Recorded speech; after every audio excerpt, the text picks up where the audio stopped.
രണ്ടാമത് സാർവദേശീയ സാഹിത്യോത്സവത്തിലെ ഇന്നത്തെ ഉച്ചതിരിഞ്ഞുള്ള സെഷനിലാണ് ഇവിടെ നടക്കുന്നത്. വേദി 3 ചങ്ങമ്പുഴ മന്ദിരത്തിൽ ഇപ്പോൾ കഥ എഴുത്തനുഭവങ്ങൾ എന്ന പാനൽ ചർച്ചയാണ്. പാനൽ ചർച്ചയിലേക്ക് എവരെയും സ്വാഗതം ചെയ്യുന്നു. ഇതിൻ്റെ അധ്യക്ഷത PK പാറക്കടവ് സാറാണ്. പ്രശസ്തനായ ചെറുകഥാകൃത്തും മാധ്യമ പ്രവർത്തകനുമാണ് PK പാറക്കടവ്.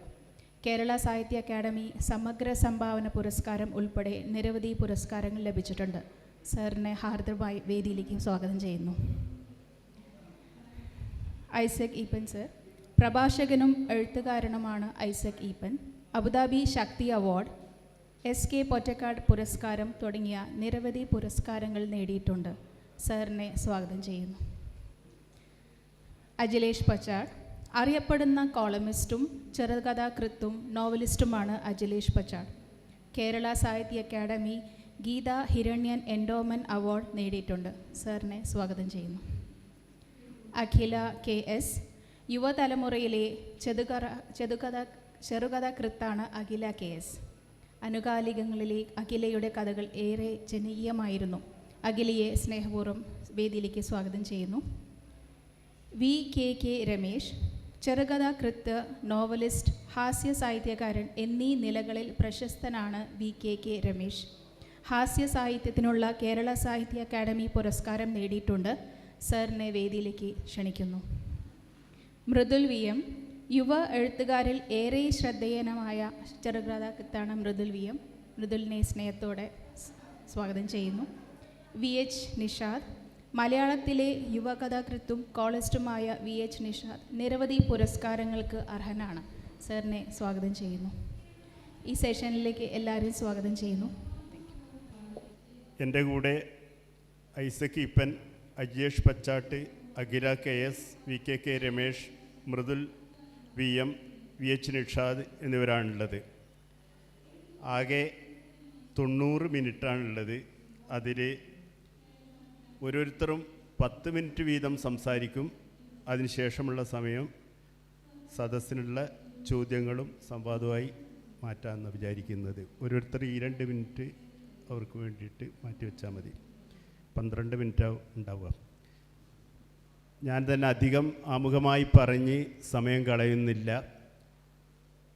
കഥ എഴുത്തനുഭവങ്ങൾ എന്നതാണ് വിഷയം. ഇതിനെക്കുറിച്ച് പറയുമ്പോൾ എൻ്റെ ആദ്യ കഥയുടെ ആദ്യാനുഭവത്തെക്കുറിച്ച് തന്നെ പറഞ്ഞു തുടങ്ങാമെന്ന് വിചാരിക്കുന്നു. ഞാൻ എഴുതിയ ഒരു കഥ, ആദ്യത്തെ കഥ വിസ എന്ന പേരിലുള്ള ഒരു 12 വരി കഥയായിരുന്നു. അത് വന്നത് ചന്ദ്രിക ആഴ്ചപ്പതിപ്പിലായിരുന്നു. ഞാൻ കോളേജിൽ പഠിക്കുന്ന, പ്രീ ഡിഗ്രിക്ക് പഠിക്കുന്ന ഒരു കാലം. ഒരു മുസ്ലിം അന്തരീക്ഷത്തിൽ നാട്ടിൻപുറത്തെ ഒരു വീട്ടിൽ ഒരാൾ മരിച്ചു കിടക്കുന്നതാണ് കഥ. അന്ന് 70കളുടെ തുടക്കം, എല്ലാവരും ഗൾഫിൽ പോകുന്ന ഒരു കാലം. അക്കാലത്താണ് ഒരു മുസ്ലിം അന്തരീക്ഷത്തിൽ ഒരു കഥ എഴുതിയത്. മരിച്ച വീട്ടിൽ ഖുർആനിൻ്റെ ഈണമുണ്ട്, ചന്ദനത്തിരിയുടെ ഗന്ധമുണ്ട്, റോത്മാൻസിൻ്റെ പുകച്ചുരുളുകളുണ്ട്. ഈ അടുത്ത വീട്ടുകാർ വന്ന്, നാട്ടുകാർ വന്ന് രാഷ്ട്രീയം പറഞ്ഞിരിക്കുന്നുണ്ട്. അങ്ങനെ മരിച്ച ആളെ ഇങ്ങനെ മയ്യത്ത് കട്ടിലിൽ കിടത്തിയിരിക്കുകയാണ്. അവിടെ പോസ്റ്റ്മാൻ അച്യുതൻ കടന്നു വരുന്നു. എൻ്റെ നാട്ടിലെ പോസ്റ്റ്മാൻ്റെ പേര് തന്നെയായിരുന്നു ഞാൻ കഥയിലും കൊടുത്തത്. അപ്പോൾ പെട്ടെന്ന് പോസ്റ്റ്മാനെ കണ്ടപ്പോൾ മരിച്ചയാൾ ചാടി എഴുന്നേറ്റ് ചോദിക്കുന്നു, എൻ്റെ വിസ വന്നോ? ഇതായിരുന്നു കഥ. 12 വരിയിലെ വളരെ നിർദോഷമായ ചെറുതായ ഒരു കഥ. പക്ഷേ ഈ കഥ നാട്ടിലൊരു വലിയ ബഹളമുണ്ടാക്കി. ഇന്ന് പറഞ്ഞാൽ വിശ്വസിക്കാതെ പ്രയാസമുള്ള തരത്തിൽ ഒരു കഥയുടെ പേരിൽ നാട്ടിൽ ഒരു പ്രതിഷേധ യോഗം ചേർന്നു. ഞാനൊരു സമുദായത്തെ പരിഹസിച്ചു, നാട്ടുകാരെ പരിഹസിച്ചു എന്നൊക്കെ പറഞ്ഞു. കഥ എഴുതിയതിൻ്റെ പേരിൽ എൻ്റെ അടുത്ത് ചിലർ വന്നു, നീ എന്തിനാണ് ഈ കഥ എഴുതിയത് എന്ന് ചോദിച്ചു. എനിക്കും കുറച്ച് സുഹൃത്തുക്കളും കുടുംബ സുഹൃത്തുക്കളും അല്ലാതെയുള്ള സുഹൃത്തുക്കളൊക്കെ ഉള്ളതുകൊണ്ട് തൽക്കാലം വലിയ പ്രശ്നമൊന്നും ഉണ്ടായില്ല. എങ്കിൽ പോലും ഒരു ചെറിയ കഥ ഒരു നാട്ടിനെ ഇളക്കി മറിക്കാൻ പര്യാപ്തമാണെങ്കിൽ ചെറിയ കഥയാണ് വലിയ കഥ അന്ന് ആരോ എൻ്റെ മനസ്സിൽ എഴുതിയിട്ടുണ്ടാവണം. അതുകൊണ്ടായിരിക്കണം ഞാൻ നിരന്തരമായി കുറുങ്കഥകൾ എഴുതിക്കൊണ്ടിരിക്കുന്നത് എന്നെനിക്ക് തോന്നുന്നു. ഒരു പക്ഷേ ഇന്ത്യയിൽ തന്നെ ഏറ്റവും കൂടുതൽ ചെറുതിൽ ചെറുതായ കഥകൾ ഫ്ലാഷ് ഫിക്ഷൻ എഴുതിയത് ഞാനായിരിക്കും. അത് അബോധ മനസ്സിൽ ഇങ്ങനെ ഒന്ന് ഉള്ളത് കൊണ്ടായിരിക്കണം എന്നാണ് എൻ്റെ വിശ്വാസം. കഥ എഴുതിയതിൻ്റെ പേരിൽ ഇങ്ങനെ ചീത്ത അനുഭവങ്ങളും നല്ല അനുഭവങ്ങളുമുണ്ട്. ഞാൻ മാതൃഭൂമി വാരാന്തപ്പതിപ്പിൽ സദ്യ എന്ന പേരിലൊരു കഥ എഴുതിയിരുന്നു. അപ്പോൾ എനിക്കൊരു പോസ്റ്റ് കാർഡ് കിട്ടുന്നു. എന്തിന് മഹാഭാരതം, ഇതാണ് കഥ. ആ കാർഡ് മുണ്ടൂർ കൃഷ്ണൻകുട്ടി മാഷുടെ ആയിരുന്നു.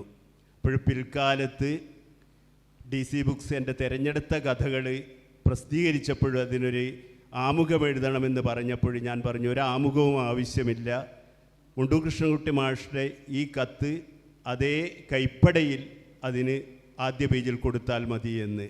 അതിനേക്കാൾ വലിയ ഒരു പുരസ്കാരം എനിക്ക് കിട്ടാനില്ല. കാരണം എന്നെ സംബന്ധിച്ചിടത്തോളം എനിക്ക് കിട്ടിയ പുരസ്കാരത്തെക്കാളൊക്കെ വലുത് ഈ മലയാളത്തിലെ മികച്ച കഥകൾ എഴുതിയ മുണ്ടൂർ കൃഷ്ണൻകുട്ടി മാഷുടെ ആ കത്തായിരുന്നു.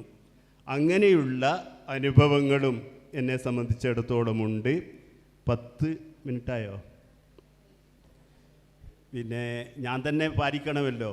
അതുകൊണ്ട് തന്നെ ആരെങ്കിലും 10 മിനിറ്റിൽ കൂടുതൽ എടുത്താൽ ഞാൻ ഇടപെടും. അല്ലാതെ രീതിയിൽ ഇടപെടുകയില്ല. അവർക്ക് ഉള്ള സ്വാതന്ത്ര്യത്തോടു കൂടി പറയാം.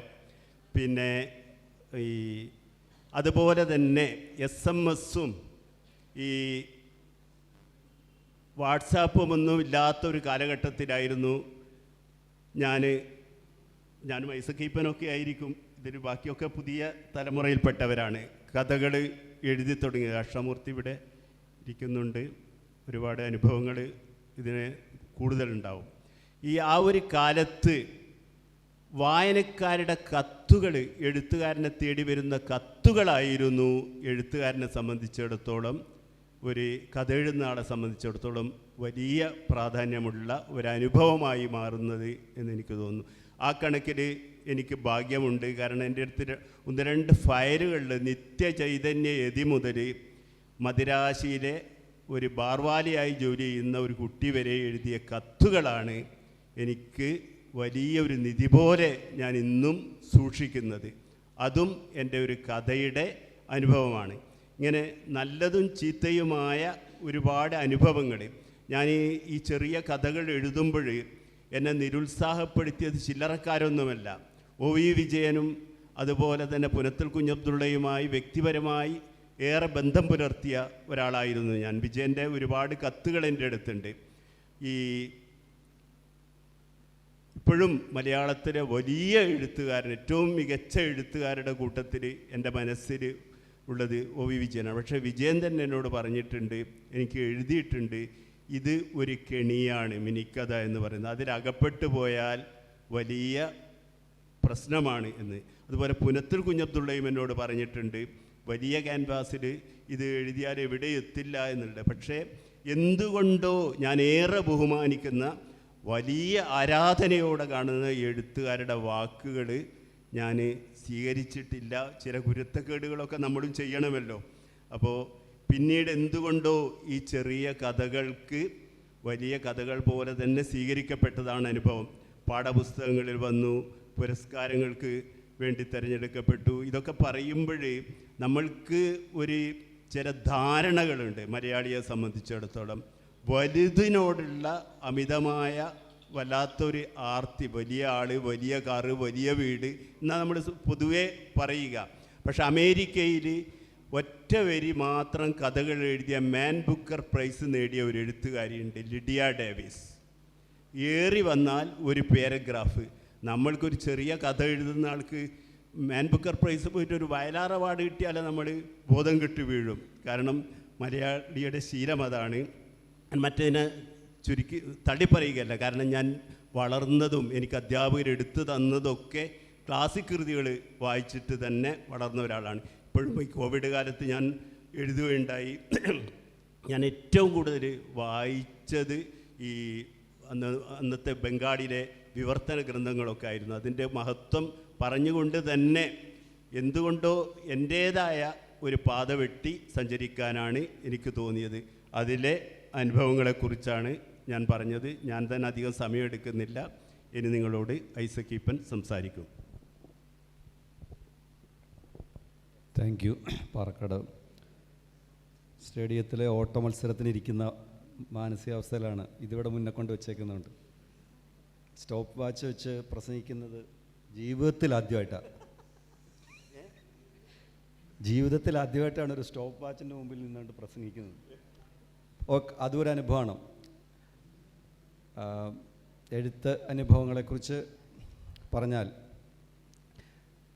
നമ്മൾ എഴുതിയ അനുഭവങ്ങളാണോ നമുക്ക് കിട്ടിയ അനുഭവങ്ങളാണോ എല്ലാം എഴുത്തുമായി ബന്ധപ്പെട്ടതാണ്. ഏത് രീതിയിലുള്ള അത് പറയാൻ നമുക്ക് 10 മിനിറ്റ് പോരാതാനും. ഞാൻ ആദ്യമായിട്ടൊരു കഥ എഴുതുന്നത് ഒരുപക്ഷെ ഇവിടെ ഇരിക്കുന്ന പാർക്കടോ പറഞ്ഞ പോലെ തന്നെ വളരെ സീനിയറായിട്ടുള്ള 2 പേര്, പിന്നെ അഷ്ടമൂർത്തി മാഷൊക്കെ ഉണ്ട്, ബാക്കി എല്ലാവരും നമ്മുടെ അനിയന്മാരായിട്ടിരിക്കുന്ന ആൾക്കാരാണ്. 32 വർഷമായിട്ട് ഞാൻ കഥ എഴുതുന്നുണ്ട്.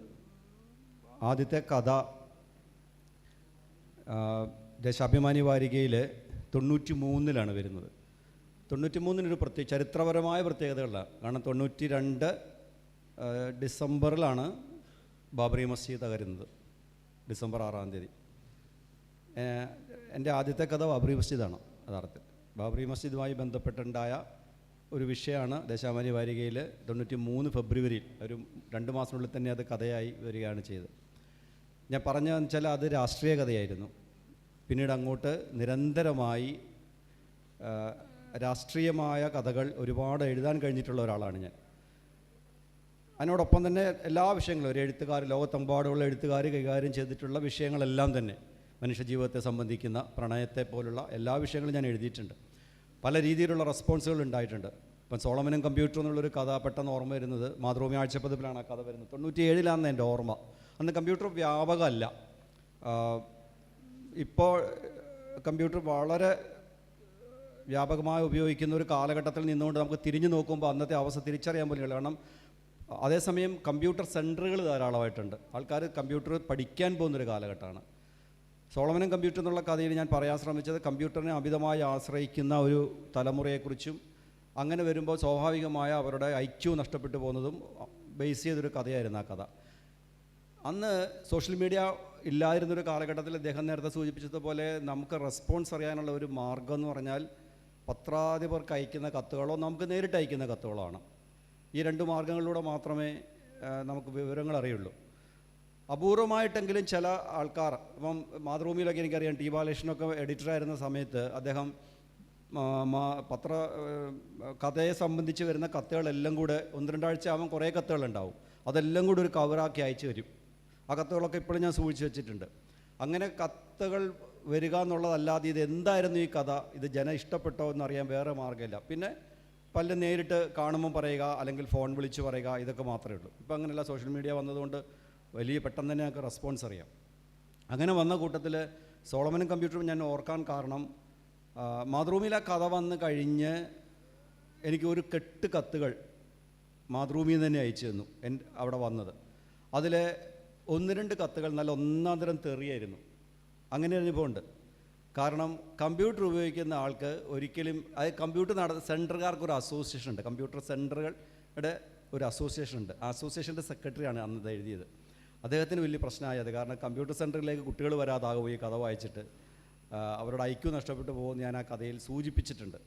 സ്വാഭാവികമായ മനുഷ്യബുദ്ധിയെ കമ്പ്യൂട്ടറിൻ്റെ കൃത്രിമ ബുദ്ധി കൊണ്ട് കീഴടക്കാൻ കഴിയുന്ന ഒരു അവസ്ഥയിലായിരുന്നു അതിനകത്തെ കഥാനായകൻ. അത് പറഞ്ഞത് പുള്ളിക്ക് ഇഷ്ടപ്പെട്ടില്ല. അത് അങ്ങനത്തെ ഒരു അനുഭവം. അതേസമയം മറ്റൊരു കഥയിൽ കാമുകരുമായി ലൈംഗിക ബന്ധത്തിൽ ഏർപ്പെട്ടതിന് ശേഷം കാമുകൻ മറ്റൊരാളിനെ വിവാഹം കഴിക്കുന്ന ഒരു ചെറിയ രംഗം ഒരു കഥയുടെ ഭാഗമായിട്ട് ഞാൻ പറഞ്ഞത്, അത് പെൺകുട്ടിയിലുണ്ടാക്കുന്ന വലിയ ആഘാതത്തെ അവൾ മറികടക്കാൻ ശ്രമിക്കുന്നത് കുളിച്ചുകൊണ്ടാണ്. അങ്ങനത്തെ രംഗമുണ്ട് അതിനകത്ത്. ഒരു കുളി, നന്നായി ഒന്ന് കുളിച്ച് കഴിയുമ്പോൾ അവൾക്ക് തോന്നുകയാണ് ഞാൻ സെക്സിൽ ഏർപ്പെട്ടിട്ടില്ല എന്ന് തോന്നുന്ന ഒരു അങ്ങനൊരു രംഗം ആ കഥയിലുണ്ടായിരുന്നു. ആ കഥ വന്നത് എനിക്കൊന്നും ദേശാഭിമാനിയിലാണോ മലയാള വാരികയിലാണോ എന്ന് എനിക്കിപ്പോൾ ഓർമ്മയില്ല, വന്നിട്ടുണ്ട്. എൻ്റെ പത്രാധിപരോടാകട്ടോ, എൻ്റെ ഒരുപാട് കഥകൾ മാധ്യമത്തിൽ ഇദ്ദേഹം പ്രസിദ്ധീകരിച്ചിട്ടുണ്ട്. അത് വായിച്ചതിന് ശേഷം പക്ഷേ വ്യത്യസ്തമായ ഒരു അനുഭവമാണ്. എന്നെ ഒരു കുറച്ച് കാലങ്ങൾക്ക് ശേഷം, ആ കഥയൊക്കെ കഴിഞ്ഞു, കുറേ മാസങ്ങൾ കഴിഞ്ഞ് ഒരു കുട്ടി എന്നെ വിളിച്ചിട്ട്, ഒരു പെൺകുട്ടി അധ്യാപികയാണെന്ന് പറഞ്ഞു. ആ കഥയിൽ പറയുന്ന അതേ അനുഭവത്തിലൂടെ ഞാൻ കടന്നുപോയി. ആത്മഹത്യ ചെയ്യുന്നതിനെക്കുറിച്ച് വളരെ ശക്തമായി ഞാൻ ആലോചിച്ചുകൊണ്ടിരിക്കുകയായിരുന്നു. ഈ കഥ എൻ്റെ ജീവിതം മാറ്റി, ഞാൻ നന്നായിട്ടൊന്ന് കുളിച്ചു, അതുകൊണ്ട് ഇപ്പോൾ എനിക്ക് പ്രശ്നമൊന്നുമില്ല എന്ന് പറഞ്ഞു. വല്ലാത്ത സന്തോഷം തോന്നി. എൻ്റെ കഥ ഒരാളുടെ ജീവൻ രക്ഷിച്ചു എന്നുള്ളത്. അത് മറ്റൊരു അനുഭവം. ഇങ്ങനെ പലതരത്തിലുള്ള വ്യത്യസ്തങ്ങളായിട്ടുള്ള അനുഭവങ്ങളുണ്ട്. നാനാർത്ഥങ്ങൾ പ്രണയത്തിൻ്റെയും ജീവിതത്തെയും എന്ന് പറഞ്ഞ കഥ മാതൃഭൂമി ആഴ്ചപ്പതിപ്പിൽ വന്നു കഴിഞ്ഞ് കോഴിക്കോട് തന്നെയുള്ളൊരു ഒരു സബ് എഡിറ്റർ സുഹൃത്ത്, മറ്റൊരു പത്രത്തിലെ സബ് എഡിറ്റർ സുഹൃത്ത് വിളിച്ചിട്ട് പറഞ്ഞു, അതിലെ നായിക ഒരാളോടൊപ്പം ഒളിച്ചോടുന്നതാണ് ഈ കഥ. ഒളിച്ചോടുന്നു. സ്വാഭാവികമായിട്ട് അവർക്ക് എവിടെയും ചെന്നെത്താൻ പറ്റുന്നില്ല. നായികയുടെ അച്ഛൻ അവളെ തിരിച്ചുകൊണ്ട്, പക്ഷേ കഥ അതല്ല, കഥ നക്സലിസത്തിലേക്ക് പോകുന്നൊരു അവസ്ഥ, ഒരു ഇടതുപക്ഷ കഥയാണത്. പക്ഷേ ഇതിനകത്ത് ഇങ്ങനൊരു പോയിൻ്റ് ഉണ്ട്. അതിനകത്ത് വിളിച്ചുകൊണ്ട് വരികയും അയാൾക്ക് വേണ്ടത്ര തല്ല് കൊടുക്കുകയും ചെയ്യുന്നൊരിതുണ്ട്. ഇയാൾ എന്നെ വിളിച്ചിട്ട് പറഞ്ഞു, അങ്ങനെ തല്ല് കിട്ടിയ ആളാണ് ഞാൻ എന്ന് പറഞ്ഞു.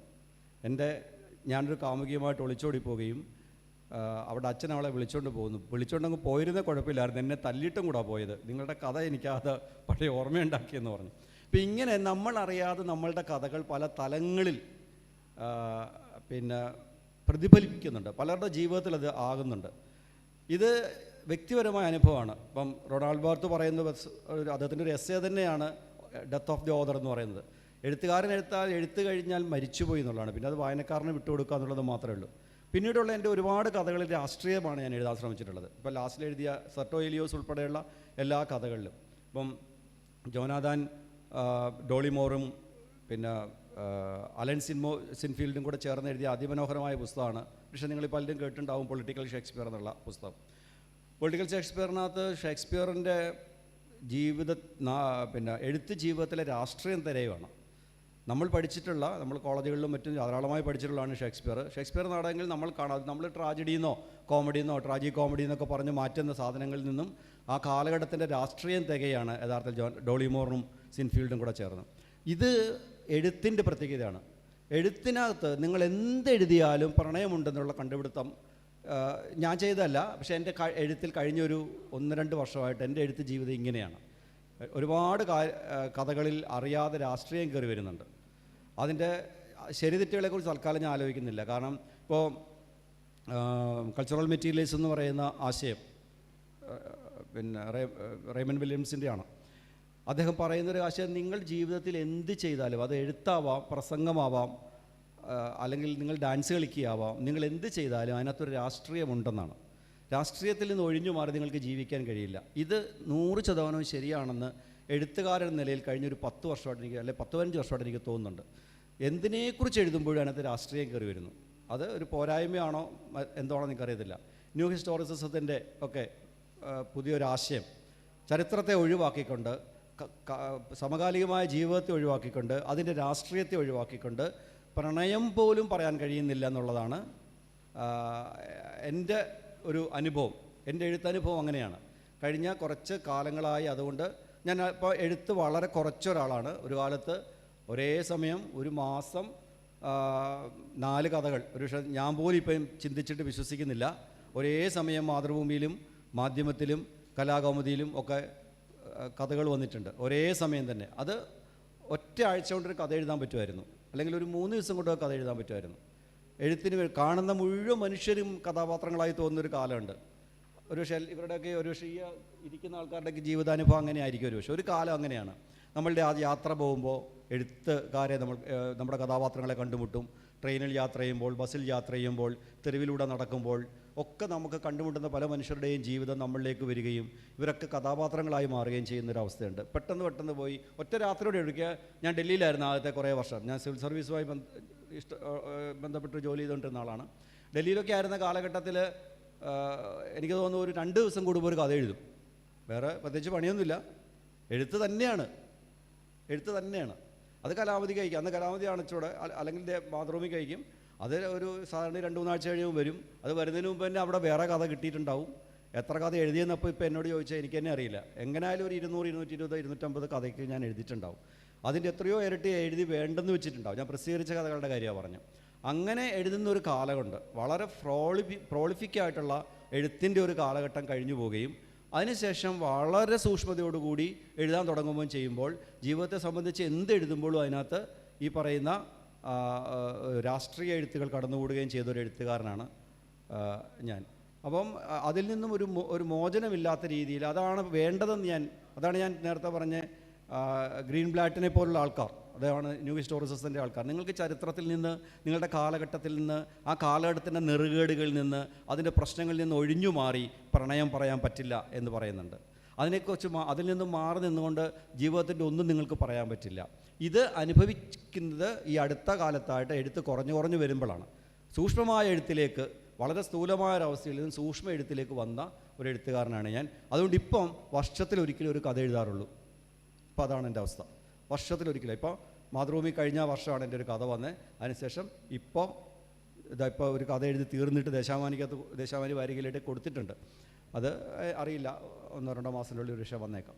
അപ്പോൾ ഇങ്ങനെ വർഷത്തിലൊരിക്കൽ മാത്രം കഥ എഴുതുന്ന അവസ്ഥയിലേക്ക് പതുക്കെ വന്നെത്തി എന്നുള്ളത് എൻ്റെ വലിയ പരിണാമമായി, വലിയ വിജയമായിട്ട് ഞാൻ കാണുന്ന ഒരാളാണ്. ഒരുപാട് എഴുതാതെ തന്നെ. ഞാൻ കൂടുതൽ സംസാരിക്കുന്നില്ല, അവസാനിപ്പിക്കുന്നു.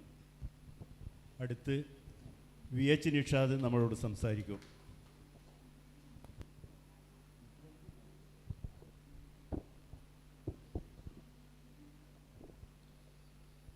ആദ്യം തന്നെ അക്കാദമിയുടെ സർവ്വദേശീയ സാഹിത്യോത്സവത്തിൽ പങ്കെടുക്കാൻ, പ്രത്യേകിച്ചും PK പാറക്കടവിനെ പോലുള്ള സീനിയർ റൈറ്റേഴ്സും സമകാലിക മലയാള സാഹിത്യത്തിൽ സജീവമായി ഇടപെടുന്ന അഖിലയെയും മുതലിനെയും പോലുള്ള സുഹൃത്തുക്കളുടെ കൂടെ ഇങ്ങനൊരു സെഷനിൽ പങ്കെടുക്കാൻ കഴിഞ്ഞാലുള്ള സന്തോഷം അറിയിക്കുകയാണ്. ഞാനിങ്ങനെ ഇവിടെ ഇരിക്കുമ്പോൾ ആലോചിക്കുകയായിരുന്നു. പിന്നെ ഇപ്പം ഐസക്കേട്ട പറയുന്ന സമയത്ത് ആദ്യകാല എഴുത്തിൻ്റെ ആദ്യ അനുഭവങ്ങൾ പറയുകയുണ്ടായി.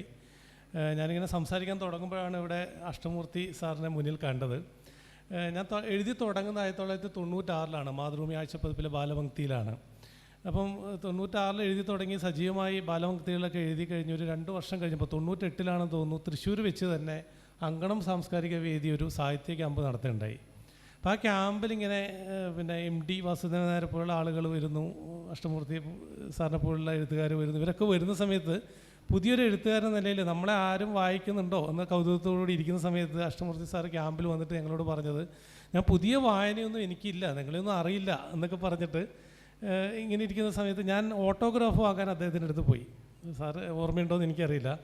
അപ്പോൾ എൻ്റെ ഈ ബാഡ്ജ് നോക്കിയിട്ട് VH നിഷാദ് അല്ലേ, ഞാൻ വായിക്കാറുണ്ട് കേട്ടോ എന്ന് പറഞ്ഞപ്പോൾ കിട്ടിയൊരു സന്തോഷമുണ്ട്.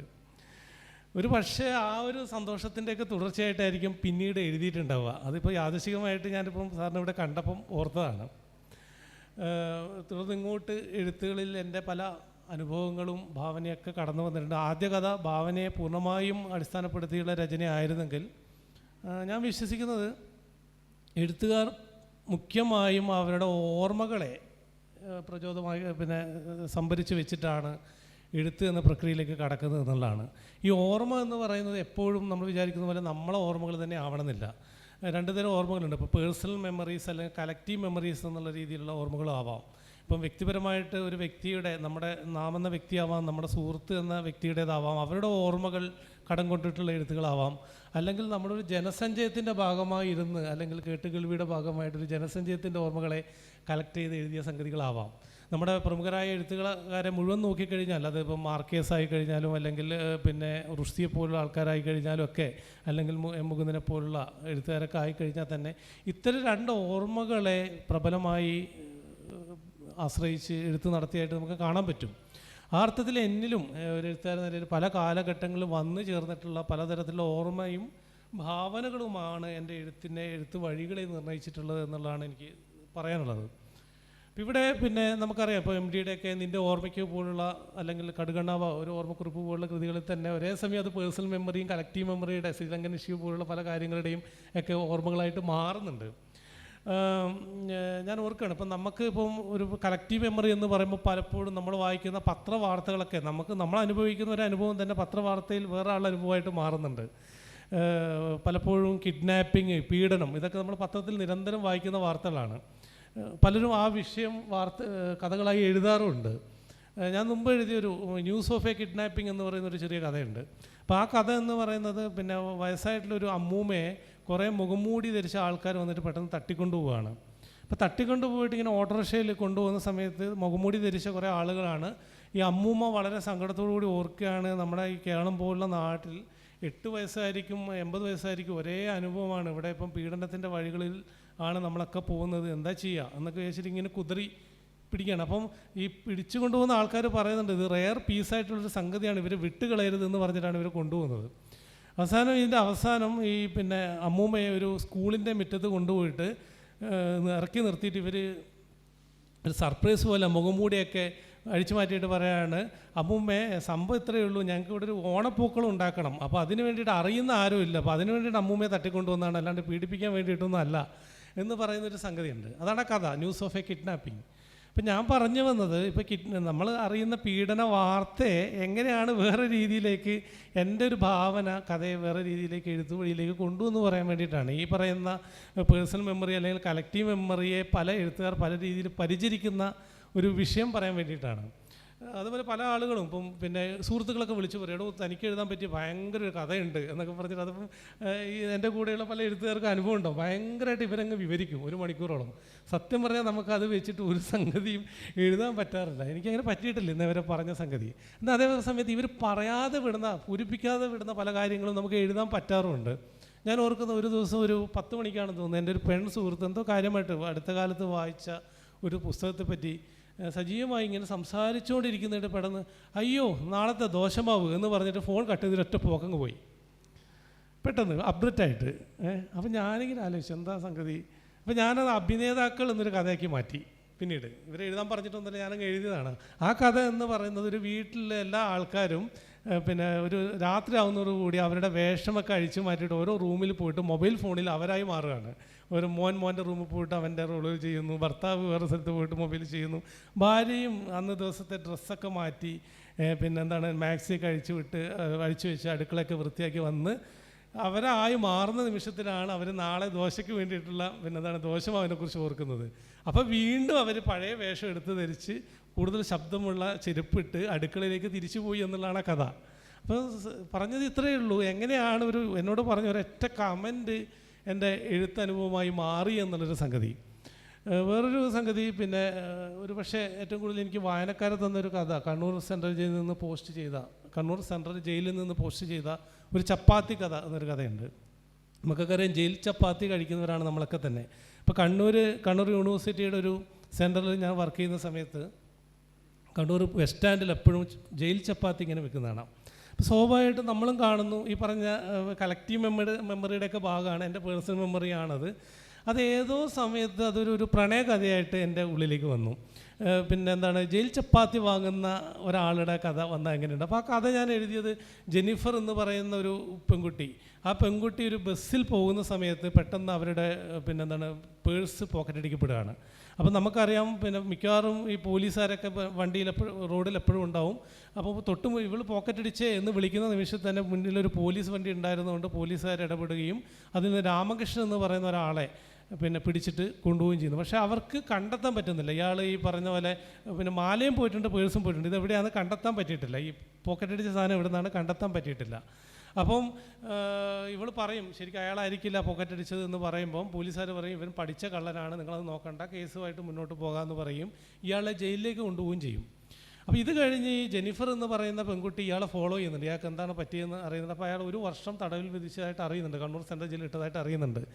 ഇങ്ങനെ ഇരിക്കുന്ന സമയത്ത് കണ്ണൂർ സെൻട്രൽ ജയിലിലേക്ക് ഒരു കത്ത് വരികയാണ് ഈ രാമകൃഷ്ണന്. പ്രിയപ്പെട്ട രാമ, ഇത് ഞാനാണ്, നിങ്ങൾക്ക് എന്നെ അറിയാം, ഞാനാണ് ജയിലിലേക്ക് ഇട്ടത്, എൻ്റെ ഇത് മോഷ്ടിച്ചത് പ്രകാരമാണ് നിങ്ങൾ ജയിലിൽ അകപ്പെട്ടത്.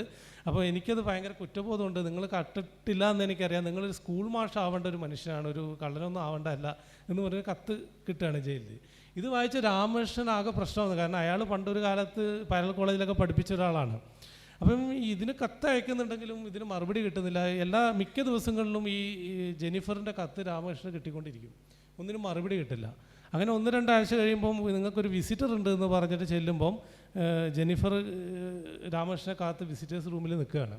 അപ്പം ജെന്നിഫർ ചോദിക്കുന്നു, നിനക്ക് രാമകൃഷ്ണനെ രാമ എന്നാണ് ഇയാൾ വിളിക്കുന്നത്, ഇത്രയും കത്തുകൾ നിനക്ക് അയച്ചിട്ട് എന്തുകൊണ്ട് നീ മറുപടി അയച്ചില്ല എന്ന് ചോദിക്കുമ്പോൾ പറയുന്നുണ്ട്, ഇവിടെ ജയിലിലുള്ള ഓരോ കത്തും ജയിലിലെ വെൽഫെയർ ഓഫീസർ വായിച്ചിട്ടാണ് പുറത്ത് തരിക. ഞാൻ എന്ത് മറുപടി അയച്ചു കഴിഞ്ഞാലും ഇത് ഇയാൾ വായിക്കും. ഞാൻ ഈ സിനിമയിൽ മാത്രമേ ഇങ്ങനത്തെ സംഗതികളൊക്കെ കണ്ടിട്ടുള്ളൂ, കത്തുകൾ വരിക, ജയിലിലേക്ക് കത്തുകൾ വരിക. അപ്പോൾ എനിക്ക് ജീവിതത്തിൽ നേരെ കത്ത് വന്നിട്ടില്ല. പിന്നെ ഞാൻ എഴുതിയ മറുപടി വേറെ ആൾ വായിച്ചിട്ടല്ലല്ലോ വരേണ്ടത്, അതുകൊണ്ടാണ് മറുപടി അയക്കാതിരുന്നതെന്ന് പറയുമ്പോൾ ഇവൾ മനസ്സിലാവും സംഗതി. അപ്പം രാമകൃഷ്ണൻ പറയും, ഒരു ഐഡിയ ഉണ്ട്, ഞാൻ ജയിലിലെ ചപ്പാത്തി യൂണിറ്റിലാണ് വർക്ക് ചെയ്യുന്നത്.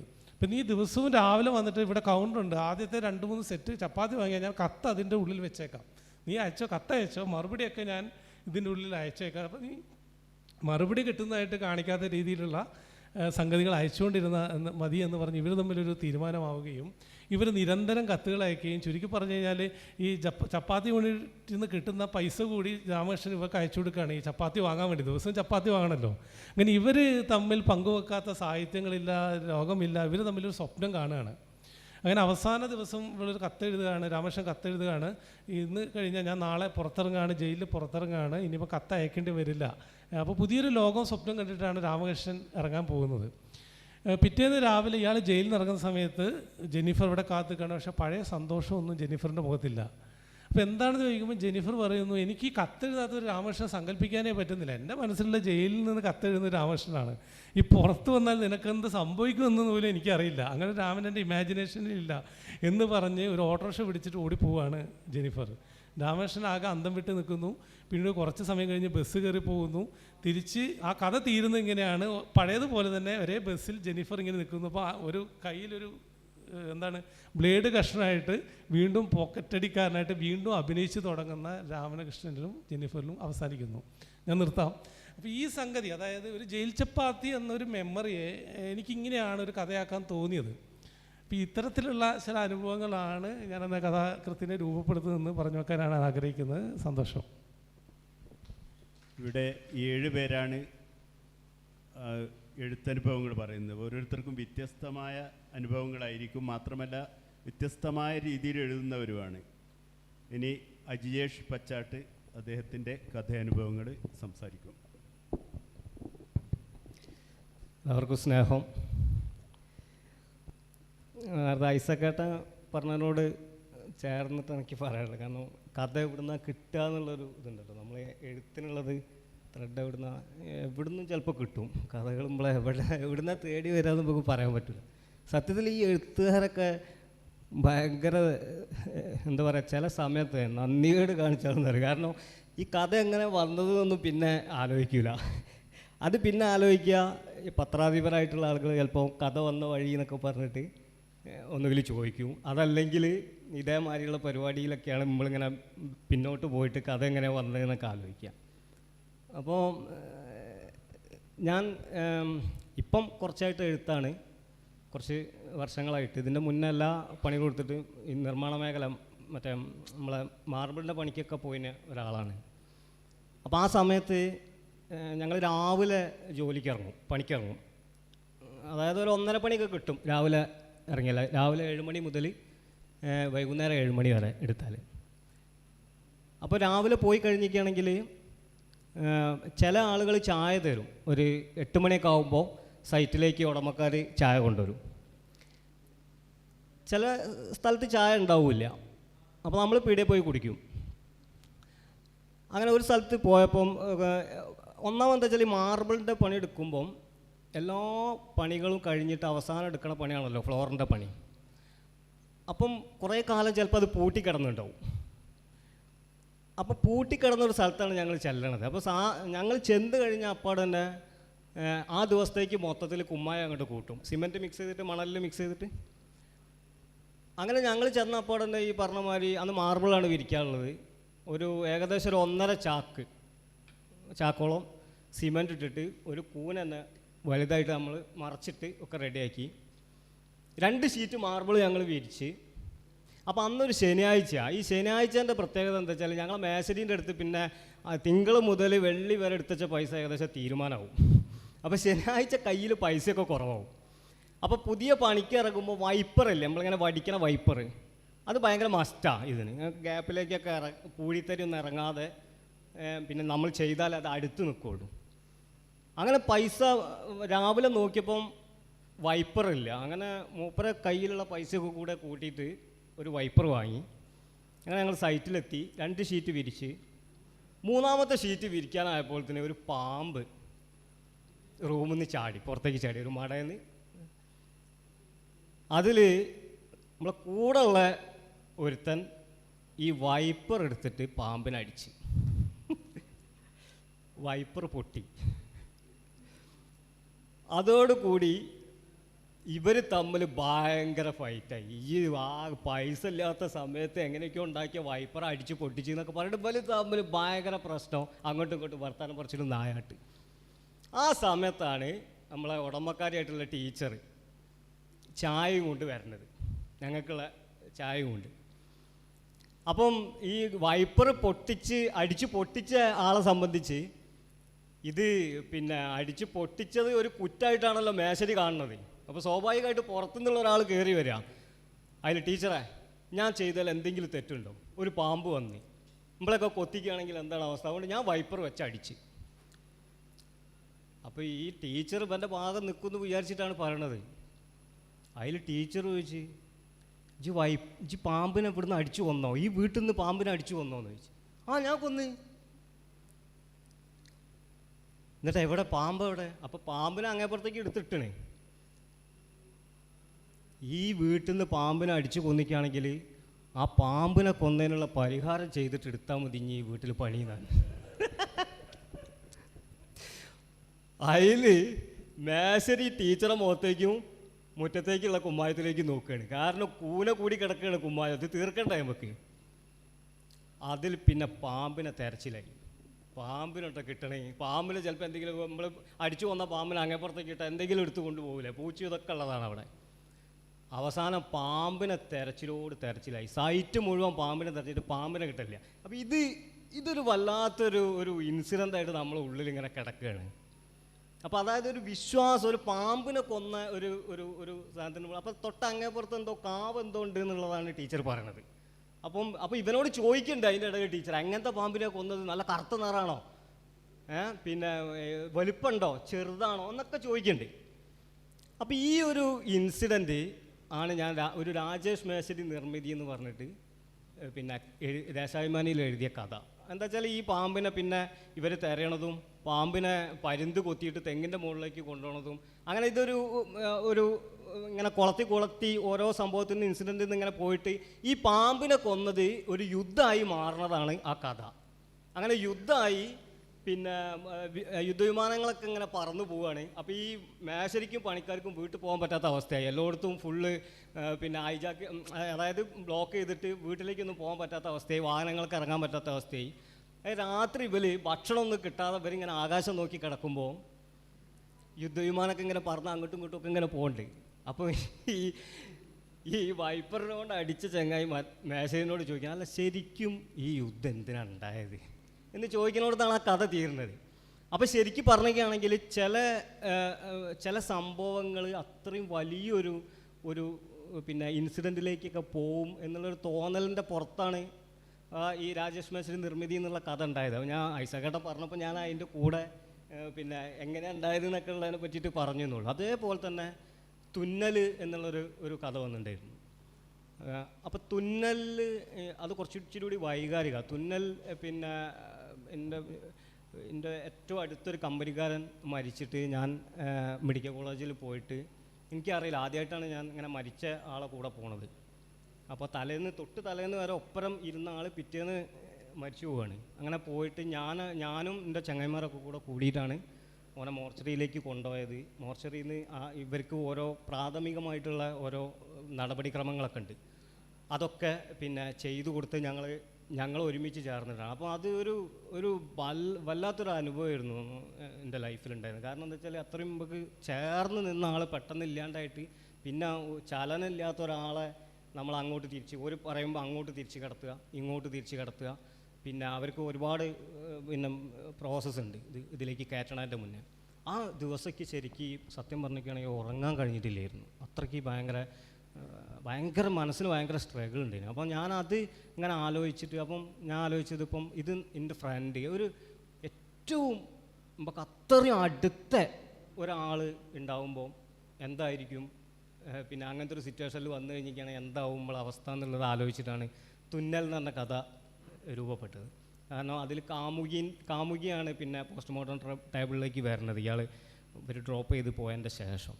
അപ്പോൾ കഥകൾ, എനിക്ക് തോന്നുന്നത് കഥകൾ നമുക്ക് ചുറ്റുവട്ടത്ത് കഥകളാണ്. ഇപ്പോൾ നിഷാദായിട്ട് നേരത്തെ പറഞ്ഞ് കഥകൾ ചിലപ്പോൾ പറയുമ്പോൾ കഥ എഴുതണം, ഇതിലൊരു കഥ ഉണ്ടെന്ന് പറഞ്ഞിട്ട് ചിലപ്പോൾ ഒരാൾ പറയുമ്പോൾ ചിലപ്പോൾ അതിൽ കഥയൊന്നും കണ്ടില്ലാന്ന് വരും. ചിലപ്പോൾ പക്ഷേ ഒരു നോട്ടോ എന്തെങ്കിലും ഒരു ചെറിയൊരു ഇൻസിഡൻറ്റ് നോക്കെ ആയിരിക്കും കഥകൾ പറയേണ്ടത്. പിന്നെ ഇതിൽ ഇന്നത്തെ ഏറ്റവും വലിയ സന്തോഷം, ഒരുപാട് ആൾക്കാർ ഇപ്പോൾ മൂർത്തി ഏട്ടനൊക്കെ ഇവിടെ ഉണ്ട്, എല്ലാവരും കാണാൻ കഴിഞ്ഞു എന്നുള്ളതിൻ്റെ അങ്ങേപ്പുറത്തേക്ക്. ഐസക് ഏട്ടനെ ഞാൻ എത്ര മുന്നേ കണ്ടതാണ്, കുറേ കാലമായി. അപ്പോൾ കാണാൻ കഴിഞ്ഞു എന്നുള്ളൊരു സന്തോഷം. പിന്നെ കുറേ ചങ്ങായിമാർ ഉണ്ട് ഇവിടെ, ഓരെ കാണാൻ കഴിഞ്ഞു. പിന്നെ അതിൻ്റെ ഒക്കെ ഉപരി എൻ്റെ ആദ്യത്തെ, അത് പറയാതൊക്കെ പോകാൻ പറ്റില്ല, കാരണം എൻ്റെ ആദ്യത്തെ സമാഹാരത്തിൻ്റെ എഡിറ്റർ ഇവിടെ ഇരിക്കുന്നുണ്ട്, കിസേബീൻ്റെ. റനീഷേട്ടൻ പൂർണ്ണയിൽ വർക്ക് ചെയ്യുമ്പോഴാണ് എൻ്റെ ആദ്യത്തെ സമാഹാരം വരുന്നത്. ശരിക്കും കിസേബീൻ്റെ എഡിറ്റർ റനീഷേട്ടനാണ്. അപ്പോൾ റനീഷേട്ടനെ ഞാൻ കുറേ കാലത്തിൻ്റെ ശേഷം ആദ്യമായിട്ട് കാണുകയാണ്. അപ്പോൾ അത് ഇതേമാതിരി പിന്നെ ഒരു ദിവസം പണിയൊക്കെ കഴിഞ്ഞ് വന്ന് റൂമിൽ നിന്ന് എണ്ണയൊക്കെ തേച്ചിങ്ങനെ നിൽക്കുന്ന സമയത്താണ് റനീഷേട്ടൻ്റെ ഫോൺ വരുന്നത്. ഇങ്ങനെ ഞങ്ങൾ പൂർണ്ണന്ന് പിന്നെ കുറച്ച് പുതിയ ആൾക്കാരെ പുസ്തകം ചെയ്യുന്നുണ്ട്, അജിയേഷന് തന്നൂടെ, റനീഷേട്ടൻ ഓർക്കുണ്ടാവുമെന്ന് വിചാരിക്കുന്നത്. അങ്ങനെയാണ് ഞാൻ പിന്നെ അത് അയച്ചു കൊടുക്കണതൊക്കെ. അപ്പോൾ എന്തായാലും അക്കാദമിയുടെ പരിപാടിയിൽ പങ്കെടുക്കാൻ കഴിഞ്ഞതിൽ വളരെ സന്തോഷം. ഇതൊക്കെയാണ് നമ്മളെ കുഞ്ഞു കുഞ്ഞു എഴുത്തേറ്റ് ബന്ധമുള്ള ഓർമ്മകളും അതിലേക്ക് വന്ന വഴികളും. Okay, thank you. അടുത്ത് അഖില KS ഈ കഥ അനുഭവം പറയൂ. നമസ്കാരം. ആദ്യമായിട്ട് ഇങ്ങനൊരു വേദിയിൽ ഇരിക്കാൻ പറ്റിയതിലുള്ളൊരു സന്തോഷം പറയട്ടെ. എഴുത്തിനെക്കുറിച്ചുള്ള എൻ്റെ എല്ലാ ഓർമ്മകളും തുടങ്ങുന്നത് അച്ഛനിൽ നിന്നാണ്. അച്ഛൻ ഒരു അസാമാന്യ വായനക്കാരനായിരുന്നു.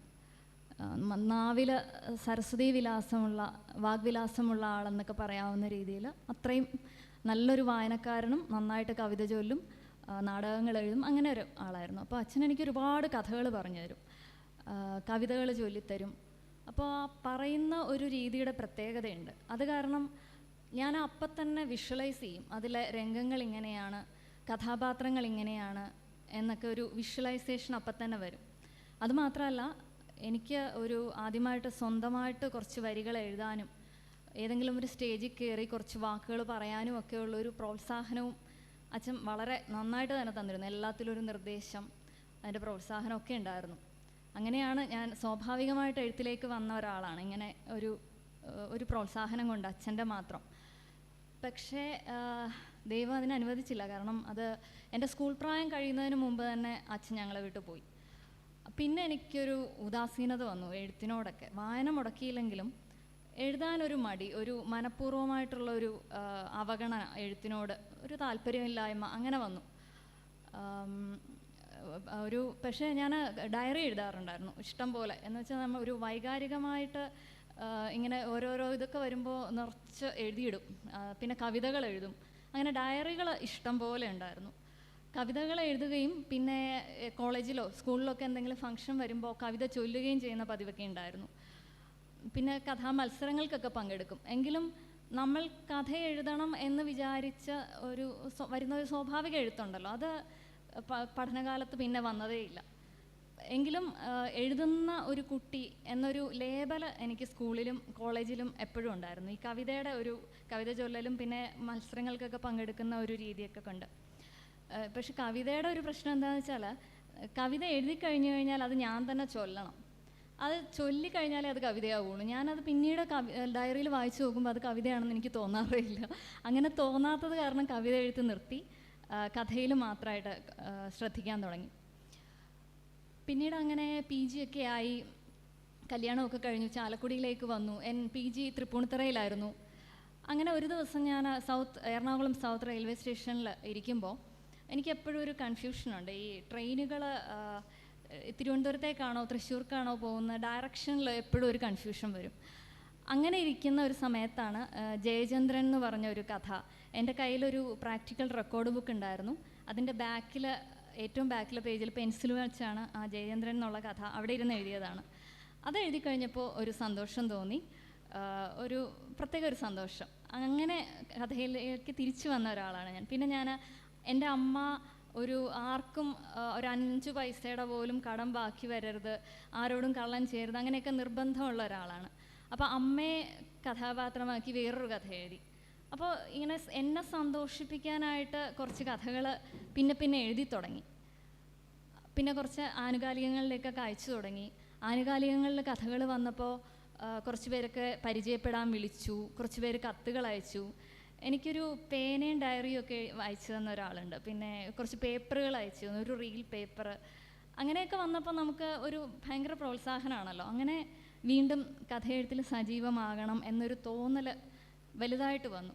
അപ്പോൾ ആദ്യമൊക്കെ നമ്മൾ സന്തോഷിപ്പിക്കാനായിട്ട് മാത്രം, എന്നെ സന്തോഷിപ്പിക്കാനായിട്ട് മാത്രം എഴുതിയ കഥകൾ പിന്നീട് നല്ല സംതൃപ്തി വേണം എന്നൊരു തോന്നലിലേക്ക് വന്നു. അങ്ങനെ തൃപ്തിയാക്കാത്ത ഒരു കഥയും വേറെ ആരും വായിക്കണ്ട എന്നൊരു പക്വത വന്നു. ഇതിപ്പോൾ ഈ വർഷം തുടങ്ങിയിട്ട് 8 മാസമായി. കുറച്ച് കഥകളൊക്കെ എഴുതിയിട്ടുണ്ട്, പക്ഷേ ഇതുവരെ ഒന്നും ആനുകാലികങ്ങളിലേക്ക് അയച്ചിട്ടില്ല. അപ്പോൾ സ്വയം തൃപ്തിപ്പെടാത്ത കഥകൾ അയക്കണ്ട എന്ന രീതിയിലുള്ളൊരു പക്വതയൊക്കെ വന്നു. ആ ഒരു രീതിയിലേക്കാണ് എഴുത്ത് വന്ന് നിൽക്കുന്നത്. പിന്നെ എഴുത്തിനെക്കുറിച്ച് പറയുകയാണെങ്കിൽ എനിക്കങ്ങനെ പ്രത്യേകിച്ചൊരു മേശ, മുറി അങ്ങനെയൊന്നും വേണം എന്നില്ല. പക്ഷേ സംഘർഷങ്ങൾ പറ്റില്ല. എന്തെങ്കിലും ഒരു വിഷമം, കരച്ചിൽ, വഴക്ക്, ദേഷ്യം ഇതൊക്കെ കഴിഞ്ഞിട്ട് ഒന്നും എഴുതാൻ പറ്റില്ല, ഒരക്ഷരം പോലും എഴുതാൻ പറ്റില്ല. ഈയിടെ ഒരു എഴുത്തുകാരിയെ ഞാൻ കണ്ടപ്പോഴേ നന്നായിട്ട് എഴുതുന്ന, അപ്പോൾ അവർ പറഞ്ഞു എനിക്ക് ജീവിതത്തിൽ അധികം പ്രശ്നങ്ങളില്ല, അതുകൊണ്ട് എൻ്റെ എഴുത്ത് ഇടയ്ക്കിടയ്ക്ക് മുടങ്ങി പോകുന്നുണ്ട്. ഈ പ്രശ്നങ്ങളും സംഘർഷങ്ങളും ഒക്കെ വന്നാലേ എഴുത്തിനൊരു ഇത് കിട്ടുകയുള്ളൂ, വിഷയങ്ങൾ കിട്ടുകയുള്ളൂ എന്നുള്ള രീതിയിൽ പറഞ്ഞു. അത് ചിലപ്പോൾ അങ്ങനെയായിരിക്കും, ഞാനങ്ങനെ ഒരുപാട് വായിച്ചിട്ടുണ്ട്. പക്ഷേ എനിക്കത് പറ്റില്ല. എനിക്ക് എന്തെങ്കിലും ഒരു പ്രശ്നങ്ങളോ വിഷമങ്ങളോ വന്നു കഴിഞ്ഞാൽ എൻ്റെ എഴുത്ത് അവിടെ തന്നെ നിന്നു പോകും, പിന്നെ മുന്നോട്ട് പോകാൻ പറ്റില്ല. പക്ഷേ മനസ്സിൻ്റെ സംഘർഷങ്ങളെക്കുറിച്ച് എഴുതാൻ ഇഷ്ടമാണ്. ഇപ്പോൾ ചിലരൊക്കെ പറയും എൻ്റെ കഥകളിൽ കുറേ എണ്ണത്തിൽ ഉന്മാദം ഒരു തീമായിട്ട് വന്നിട്ടുണ്ടല്ലോ എന്നൊക്കെ ചോദിക്കാറുണ്ട്. ഉന്മാദം ശരിക്കും അത് ഉന്മാദത്തിൻ്റെ കഥകളല്ല. ഉന്മാദം എന്ന് പറയുന്നത് എന്താണ്? എൻ്റെ ഒരു വിചാരത്തിൽ നമ്മൾക്ക് അപരിചിതമായ ഒരു മാനസികാവസ്ഥയെ നമുക്ക് ഉന്മാദം എന്ന് പറയാൻ പറ്റില്ല. അതിന് എനിക്ക് വിരോധമുണ്ട്. അങ്ങനെയാണെങ്കിൽ നമ്മളെല്ലാവരും ഉന്മാദികളായി പോകും. നമ്മൾക്ക് മറ്റൊരാളുടെ മാനസികാവസ്ഥയെ നമ്മൾ വിധിച്ചു തുടങ്ങുമ്പോൾ അവരും ഭ്രാന്തുള്ളവരാണെന്ന് നമുക്ക് തോന്നും. അപ്പോൾ അതൊന്നും ഉന്മാദത്തിൻ്റെ കഥകളല്ല. അത് മനസ്സിൻ്റെ പല പല അവസ്ഥകളെക്കുറിച്ച് എനിക്ക് ഇഷ്ടമാണ്. ഇങ്ങനെ മനസ്സ് ഒരു ക്യാരക്ടർ സൃഷ്ടിച്ചു കഴിഞ്ഞാൽ അയാളുടെ മനസ്സ് എങ്ങോട്ടാണ് പോകുന്നത്, ഇങ്ങനെ വളഞ്ഞും പൊളഞ്ഞും തിരിഞ്ഞും മറിഞ്ഞും ഒക്കെ ഇങ്ങനെ പോകുമ്പോൾ അതിൻ്റെ പുറകെ ഇങ്ങനെ പോയിട്ട് അതിനെക്കുറിച്ച് ഇങ്ങനെ എഴുതി വന്ന് കഥ ഫിനിഷ് ചെയ്യുമ്പോൾ ഒരു സന്തോഷം, എനിക്കത് വലിയ ഇഷ്ടമാണ്. അതുകൊണ്ടാണ് കൂടുതൽ കഥകൾ അങ്ങനെയായി പോകുന്നത്. അതുമാത്രമല്ല, എനിക്ക് ഈ വിചിത്രമായ ഭാവനകളുള്ള കഥകളും ഇഷ്ടമാണ്. ഒരിക്കലും ലോകത്ത് സംഭവിക്കാൻ ഇടയില്ലാത്ത കാര്യങ്ങൾ, പക്ഷെ കഥ വായിക്കുമ്പോൾ നമുക്ക് തോന്നും ഇത് സംഭവിച്ചിട്ടുണ്ട്. അത് ഭയങ്കര ഇഷ്ടമാണ്. ഈ പത്മരാജൻ്റെ കുറേ കഥകൾ അങ്ങനെയുണ്ട്. എനിക്ക് പെട്ടെന്ന് ഓർമ്മ വരുന്നത് ആഴ്ചയറുതി എന്ന് പറഞ്ഞൊരു കഥയുണ്ട്. അതിലിങ്ങനെ ക്യാരക്ടർ കാർ ഓടിച്ച് പോവുകയാണ്. അപ്പോൾ ഈ കാറിൻ്റെ റോഡ് സൈഡിലൊക്കെ നായകൾ ഇങ്ങനെ മയങ്ങിക്കിടക്കുന്നു, ഒരുപാട് നായകൾ ഇങ്ങനെ മയങ്ങിക്കിടക്കും. കാറിങ്ങനെ മുന്നോട്ട് പോകുമ്പോൾ ഒരു നായയുടെ റോഡിന് കുറുകെ ഒരു നായയുടെ ശവം കിടക്കുന്നു. അപ്പോൾ ഈ നായകൻ ഇറങ്ങി ഇങ്ങനെ അതിനെ മാറ്റിയിടാൻ നോക്കുമ്പോൾ അതൊരു മനുഷ്യനാണ്, ആള് കിടക്കുകയാണ്, മരിച്ചു കിടക്കുകയാണെന്നുള്ള ഒരു കഥയുണ്ട്. അത് നമ്മളെങ്ങനെയാണെന്ന് പ്രെഡിക്റ്റ് ചെയ്യാൻ പറ്റാത്ത രീതിയിലാണ് ആ കഥ മുന്നോട്ട് പോകുന്നത്. അങ്ങനെയുള്ള കഥകൾ എനിക്കിഷ്ടമാണ്. പിന്നെ വ്യാസനും വിഘ്നേശ്വരനും ആനന്ദിൻ്റെ ഞാൻ ഒരുപാട് തവണ വായിച്ചതാണ്. അതിലെ നിഷാദ പുരാണം എന്ന് പറയുന്ന പുരാണം ശരിക്കും ഉണ്ടെന്ന് തന്നെ ഞാൻ വിചാരിക്കാറുണ്ട്. അംബപാലി എന്ന് പറയുന്ന ക്യാരക്ടർ, അങ്ങനത്തെ ഒരു തരം ഭ്രമിപ്പിക്കുന്ന ചിന്തിപ്പിക്കുന്ന കഥകളില്ലേ, അതെനിക്ക് ഭയങ്കര ഇഷ്ടമാണ്. അങ്ങനത്തെ രീതിയിൽ എഴുതാനും ഇഷ്ടമാണ്. റിയലിസ്റ്റിക് ആയിട്ടുള്ളത് എഴുതിയിട്ടുണ്ട്. ഒരുപാട് സന്തോഷമായിട്ട് തന്നെ എഴുതി തീർത്ത കഥകളുണ്ട്. അമ്മക്കള്ളി, നീതിശാസ്ത്രം എന്നൊക്കെ പറഞ്ഞിട്ട് അങ്ങനെ കഥകൾ എഴുതിയിട്ടുണ്ട്. പക്ഷെ എൻ്റെ ഒരു ഇഷ്ടം കിടക്കുന്നത് ആ ഒരു മാജിക്കൽ റിയലിസം അല്ലെങ്കിൽ തീവ്രമായ ഫാൻറ്റസി എന്ന് പറയുന്ന ആ ഒരു സെക്ഷനിലേക്കാണ് ഇഷ്ടം പോകുന്നത്. പിന്നെന്താ സമയമുണ്ട്. ഈ പാനലിലിപ്പോൾ ഞാൻ മാത്രമേ ഉള്ളൂ സ്ത്രീയായിട്ട്. അപ്പോൾ സ്ത്രീകളുടെ എഴുത്തിനെ കുറിച്ചും കൂടെ ഒന്ന് പറയാം, എൻ്റെ ഒരു അനുഭവം പറയാമെന്ന് വിചാരിക്കണം. ലളിതാംബിക അന്തർജനം പറഞ്ഞിട്ടുണ്ട്, അവൾക്ക് എന്താണ് സെൻറ്റൻസ്, സാമൂഹികപരവും ഗാർഹികപരവും സാഹിത്യപരവുമായ കടമകൾ ഒരേ സമയത്ത് അവൾക്ക് നിർവഹിക്കണം. ഇതൊക്കെ അവളുടെ ജീവിതത്തിൻ്റെ ഭാഗങ്ങളാണ്. ഇതൊന്നും ഒഴിവാക്കാൻ വയ്യ. അതിൻ്റെ ഫലം അപൂർണം എന്നൊരു കാര്യം പറയുന്നുണ്ട്. ആ ഒരു അവസ്ഥ ലോകത്തിലെ എല്ലാ സ്ത്രീകളും അനുഭവിക്കുന്നുണ്ടാവും, ഞാനും അനുഭവിക്കുന്നുണ്ട്. ഒരുപാട് കാര്യങ്ങൾ ഒന്നിച്ച് ചെയ്യാൻ ശ്രമിക്കുകയും ഒന്നും പൂർണ്ണമാകാതെ പോവുകയും ചെയ്യുന്ന അവസ്ഥ വരുന്നുണ്ട്. പക്ഷേ ഇതിലിപ്പോൾ ഒരുപാട് അങ്ങനെ ഒരാളെയും കുറ്റപ്പെടുത്താനോ അങ്ങനെയൊന്നും പറ്റില്ല. കാരണം ഇത് തലമുറകളായിട്ട് നടന്നു വരുന്നൊരു സോഷ്യൽ കണ്ടീഷനിങ്ങിൻ്റെ ഭാഗമാണത്. സ്ത്രീകളുടെ മാനസികാവസ്ഥ അങ്ങനെ രൂപപ്പെട്ടു വന്നിരിക്കുകയാണ്. അത് മാറ്റാൻ എളുപ്പമല്ല. സത്യം പറഞ്ഞാൽ ഒരു സ്ത്രീ ഇപ്പോൾ അവൾ നീതിപൂർവമായ സാഹചര്യത്തിലൂടെ അല്ല കടന്നു പോകുന്നതെന്ന് അവൾക്ക് മനസ്സിലാവുക പോലുമില്ല ഒരു പക്ഷേ. അങ്ങനെ ഒരു സോഷ്യൽ കണ്ടീഷനിങ് നടന്നിട്ടുണ്ട്. അതിൽ നമ്മൾക്ക് കുറ്റപ്പെടുത്താൻ വയ്യ. അതെങ്ങനെയാണ് മാറ്റേണ്ടതെന്ന് നമ്മൾ ആലോചിക്കണം. ഓരോരുത്തരും ആലോചിക്കേണ്ട ഒരു സംഗതിയാണ്. ഇപ്പോൾ ഒരേ നന്നായിട്ട് പഠിച്ച് ജോലിയൊക്കെ കിട്ടുന്ന ഒരു പെൺകുട്ടി സ്ത്രീധനമൊന്നും കൊടുക്കാതെ ഒരാൾ കല്യാണം കഴിക്കുകയാണെങ്കിൽ പോലും അത് അത്ഭുതത്തിൻ്റെ ഭാഷയിലാണോ സ്ത്രീധനമൊന്നും കൊടുക്കാണ്ട് തന്നെ അവൻ കെട്ടിയോ എന്ന് ചോദിക്കും. പിന്നെ കല്യാണം കഴിഞ്ഞാൽ ഭക്ഷണം ഉണ്ടാക്കൽ, വീട് വൃത്തിയാക്കൽ, കുട്ടികളെ നോക്കൽ, അവരെ പഠിപ്പിക്കൽ, അവരുടെ ഹോംവർക്കിന് ഹെൽപ്പ് ചെയ്യൽ തുടങ്ങിയ കാര്യങ്ങളൊക്കെ പെണ്ണുങ്ങൾക്ക് സ്വയം കൊണ്ടുപോകണം. അതിനൊപ്പം തന്നെ കരിയർ ബിൽഡ് ചെയ്യണം. ഇനി വേറെ എന്തെങ്കിലും കഴിവുകളുണ്ടെങ്കിൽ ഈ ബാക്കിയുള്ള കാര്യങ്ങളും കരിയറും ഒക്കെ നേരാവണ്ണം നോക്കി നടത്തിയിട്ട് വേണം ബാക്കിയുള്ള ഈ ഒരു കഴിവുകളെ പോഷിപ്പിക്കാൻ. ആ ഒരു സമയം കണ്ടെത്തലാണ് സ്ത്രീകൾ നേരിടുന്ന ഏറ്റവും വലിയ പ്രശ്നം. ഞാനും നേരിടുന്നു. അതൊരു സാർവദേശീയമായ ഒരു പ്രശ്നമാണ്. ആ പ്രശ്നം പക്ഷേ എനിക്കിത് പറഞ്ഞ് കുറ്റപ്പെടുത്തുക, കരയുക, നമ്മളിങ്ങനെ ആയിപ്പോയല്ലോ എന്ന് പറഞ്ഞൊരു നിരാശപ്പെടുക, അതിലൊന്നും താല്പര്യമില്ലാത്തത് കൊണ്ട് ഞാൻ അതിനും കൂടെ സമയം വേസ്റ്റാക്കാതെ ഉള്ള സമയം കണ്ടെത്തുന്നു. എഴുത്തിന് വേണ്ടിയിട്ടൊരു സമയം ഞാൻ കണ്ടെത്തുകയാണ് ചെയ്യുന്നത്. ആ ഒരു സമയം കാരണം എന്താണെന്ന് വെച്ചാലേ ഈ എഴുതുക എന്ന് പറയുന്നത് ബാക്കി എല്ലാ കാര്യങ്ങളും ചെയ്യുന്നത് എല്ലാവർക്കും വേണ്ടിയിട്ടാണ്. പക്ഷേ ഈ എഴുതുക എന്ന് പറയുന്ന കാര്യം എൻ്റെ മാത്രം ആവശ്യമാണ്. എഴുത്തിൽ എന്നെ അടയാളപ്പെടുത്തുക, എഴുത്തിലൂടെ ലോകം എന്നെ അറിയുക എന്നുള്ളത് എൻ്റെ മാത്രം ആവശ്യമാണ്. അപ്പോൾ എനിക്കത് ചെയ്തേ പറ്റൂ. അപ്പോൾ എനിക്ക് സത്യത്തിൽ ഇപ്പോൾ ഈ സോഷ്യൽ കണ്ടീഷനിങ്ങിൻ്റെ ഭാഗമാണോ എന്നറിയില്ല, എനിക്ക് ഈ വീട് വൃത്തിയാക്കിയിടുന്നതും എൻ്റെ കുഞ്ഞുങ്ങളെ നോക്കുന്നതും അവരെ പഠിപ്പിക്കുന്നതും അവരുടെ ഹോംവർക്കിന് ഹെൽപ്പ് ചെയ്യുന്നതും എല്ലാം എനിക്ക് സന്തോഷമാണ്. സന്തോഷമുള്ള കാര്യങ്ങൾ മാത്രമേ ചെയ്യുന്നുള്ളൂ. പക്ഷേ അതിനിടയ്ക്ക് എഴുത്തിനുള്ള സമയം കിട്ടുന്നില്ല. അതിന് ആരെയും കുറ്റം പറയാനില്ല. കാരണം എനിക്ക് വേണമെങ്കിൽ അതൊക്കെ വേറൊരാളെ ഏൽപ്പിച്ചിട്ട് എനിക്ക് എഴുതാവുന്നതേ ഉള്ളൂ. പക്ഷേ എനിക്കത് അങ്ങനെ ഏൽപ്പിക്കാൻ താല്പര്യമില്ല. എനിക്ക് ചെയ്താലേ തൃപ്തിയാവുള്ളൂ. അപ്പോൾ ഞാൻ അതും ചെയ്യുന്നു ഇതും ചെയ്യുന്നു. അതൊക്കെ എൻ്റെ സന്തോഷത്തിന് വേണ്ടിയിട്ട് ചെയ്യുന്ന കാര്യങ്ങളാണ്. ആ ഒരു കാര്യം കൂടെ പറഞ്ഞിട്ട് പിന്നെ എന്താണെന്ന് വെച്ചാൽ ഇങ്ങനെ എഴുതിക്കൊണ്ടിരിക്കുന്നു. ഇപ്പോൾ എൻ്റെ ഒരു സന്തോഷം എന്താണെന്ന് വെച്ചാൽ നമ്മളിപ്പോൾ എഴുതാതെ വയ്യാന്ന് പറയുന്ന ഒരു സമയങ്ങളിൽ ഡയറിയിലൊക്കെ ചില വാചകങ്ങളൊക്കെ കുറിച്ചിടും. അത് പിന്നെ മാസങ്ങളോളമൊക്കെ കഴിഞ്ഞിട്ടായിരിക്കും നോക്കുന്നത്. അങ്ങനെ നോക്കുമ്പോൾ ഒന്നും കളയാനും ഇല്ല, പിന്നെ ഒന്നും കൂട്ടിച്ചേർക്കാനും ഇല്ല എന്നൊക്കെ ഉള്ളൊരു അവസ്ഥയുണ്ട്. ആ സമയത്താണ് എനിക്ക് സ്വയം ഒരു വലിയ ആദരവ് തോന്നുന്നത്. ആ ആദരവാണ് അതൊരു ആത്മാഭിമാനത്തിൻ്റെ ഭാഗമാണ്. അതാണ് മുന്നോട്ട് എഴുതാനുള്ള ഊർജം. അതെപ്പോൾ നഷ്ടപ്പെടുന്നോ അപ്പോൾ എഴുത്ത് നിർത്തും. അതുവരെ തുടരും. Thank you. അടുത്ത് എഴുത്തനുഭവം പറയുന്നത് VKK രമേശ്. പ്രിയമുള്ളവരെ, സമയം കളയണില്ല.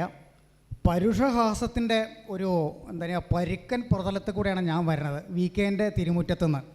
അതുകൊണ്ട് ചിലപ്പോൾ ഈ പറഞ്ഞ പോലെ ലേശം പരുഷമായ സ്വഭാവം ഈ പറഞ്ഞതിലുണ്ടാവാം. അത് ഉണ്ടായത് ഞാൻ മനഃപൂർവ്വം പറയുന്നതാണ്, ആളുകളെ ചൊടിപ്പിക്കാൻ വേണ്ടി മാത്രം പറയുന്നതാണ്. അതിലെനിക്ക് സന്തോഷമുണ്ട്. ഗതി തിരിയാതിരിക്കാൻ വേണ്ടിയിട്ട് ഞാനൊന്ന് എഴുതി സൂക്ഷിച്ചിട്ടുണ്ട്. അത് വായിക്കുകയും അതിൻ്റെ ഒരു ചെറിയ വിശദീകരണം പറഞ്ഞ് അപ്പുറത്തേക്ക് പോവുകയും ചെയ്യാം. എഴുത്തനുഭവം എന്ന് പറയുമ്പോൾ രണ്ട് തരത്തിലുള്ള രീതിയിലാണ് എഴുത്ത്. ഒന്ന് ചെറിയൊരു ജീവിതവും ഒരു വലിയ എഴുത്തും. എനിക്ക് കയ്യിൽ കിട്ടിയിട്ടുള്ള വളരെ ചെറിയൊരു ജീവിതമാണ്, നമുക്കൊക്കെ കിട്ടുന്നത് വളരെ ചെറിയ ജീവിതമാണ്. പക്ഷേ നേരെ മറിച്ച് എഴുത്താണെന്നല്ലോ അനന്ത സങ്കീർണമായിട്ടുള്ള അവസ്ഥകളിലൂടെ കടന്നു വന്നിട്ടുള്ള എൻ്റെ സഞ്ചിത സ്വരൂപവും ആണ്. അതുകൊണ്ട് ഇതിന് മുന്നിൽ എങ്ങനെ നിൽക്കും നമ്മളുടെ ചെറിയൊരു ജീവിതം കൊണ്ട് എന്നുള്ളൊരു പെടാപ്പാട് പൊതുവെ എഴുത്തുകാരുടെ എല്ലാവരും തന്നെ നേരിടാറുണ്ട്. അത് ഞാൻ നേരിടാറുണ്ട്. ഇതിന് ആ ഒരു എന്താ പറയുക മറികടക്കാനുള്ളൊരു ഉത്തോലകം എന്നുള്ള രൂപത്തിൽ ഞാൻ സ്വീകരിക്കുന്നൊരു മാർഗം മനോസഞ്ചാരത്തിൻ്റേതാണ്. നേരത്തെ നിഷാദ് മാഷ് പറഞ്ഞുകൂടെ മനോസഞ്ചാരത്തിൻ്റെ, ഓർമ്മകളുടെ, സ്വപ്നത്തിൻ്റെയൊക്കെ ഒരവസ്ഥ. ഇപ്പോൾ ഇതെന്താ വെച്ചാൽ രണ്ട് രീതിയിലുള്ള ഒരു രീതി നമുക്കുണ്ടെന്നറിയാലോ.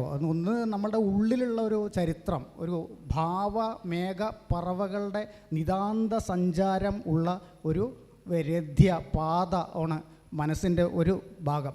അതിനെ ഉപയോഗിക്കുമ്പോൾ അതൊരു അർത്ഥത്തിൽ മുകളിലാണ്, ഒരർത്ഥത്തിൽ ആഴത്തിലുമാണ്.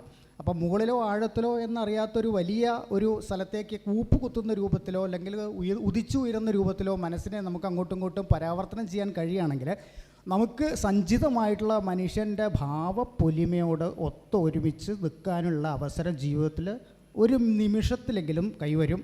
അതിൻ്റെ ഒരു ഉപലബ്ധിയാണ് പൊതുവെ സാഹിത്യം. ടോട്ടൽ കഥ എഴുത്ത് അങ്ങനെ പറ്റില്ല.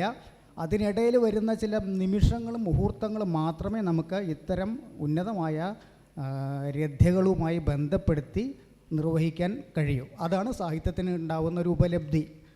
അടുത്തത്, ഈ ആർജിതമായ സാധനങ്ങൾ ഉപയോഗിച്ചുകൊണ്ട് നമുക്ക് ചെയ്യാവുന്ന ഒരു രീതി എനിക്ക് തോന്നിയിട്ടുള്ള റിയലിസം നന്നായി പറ്റും. റിയലിസ്റ്റിക് കഥകൾ എഴുതുകയാണെങ്കിൽ നമുക്ക് ആർജിതമായിട്ടുള്ള സാധനങ്ങൾ ഉപയോഗിച്ച് ചെയ്യാം. നേരെ മറിച്ച് സഞ്ചിതമായ കാര്യങ്ങൾ ഉപയോഗിച്ച് ചെയ്യണമെന്നുണ്ടെങ്കിൽ അത് വളരെ ആഴത്തിലേക്ക് പോകുമ്പോൾ മനുഷ്യൻ്റെ ശരിക്കുള്ള ആദിമ വാസനകളുമായിട്ടത് കടന്നുപിടുത്തം നടത്തുകയും നമ്മളെ തന്നെ മാറ്റുകയും മനസ്സിലാക്കപ്പെടുകയും ഒക്കെ ചെയ്യും നമുക്ക് നമ്മളെ തന്നെ.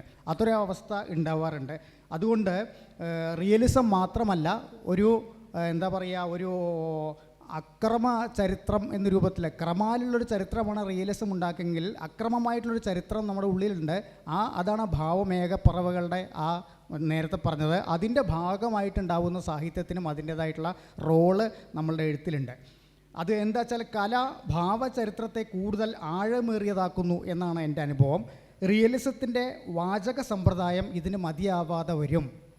റിയലിസത്തിൻ്റെ വാചക സമ്പ്രദായം വളരെ എന്താണ് പറയുക, ശുഷ്കമാകുമ്പോൾ ഇതിൻ്റെ വാചക സമ്പ്രദായം നമുക്ക് തന്നെ പിടിയില്ലാത്തൊരു മട്ടിലേക്ക് നമ്മളെ കൊണ്ടെത്തിക്കും.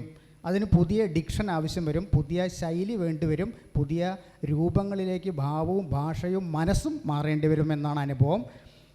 അടുത്തത്, സമ്പ്രദായത്തെയും ഭാവപൂർത്തീകരണത്തിന് ഉപയോഗിക്കുന്ന വാചിക മനോഘടനയെയും സംക്രമിക്കുന്നതിൻ്റെ വെല്ലുവിളി വലിയതാണ്.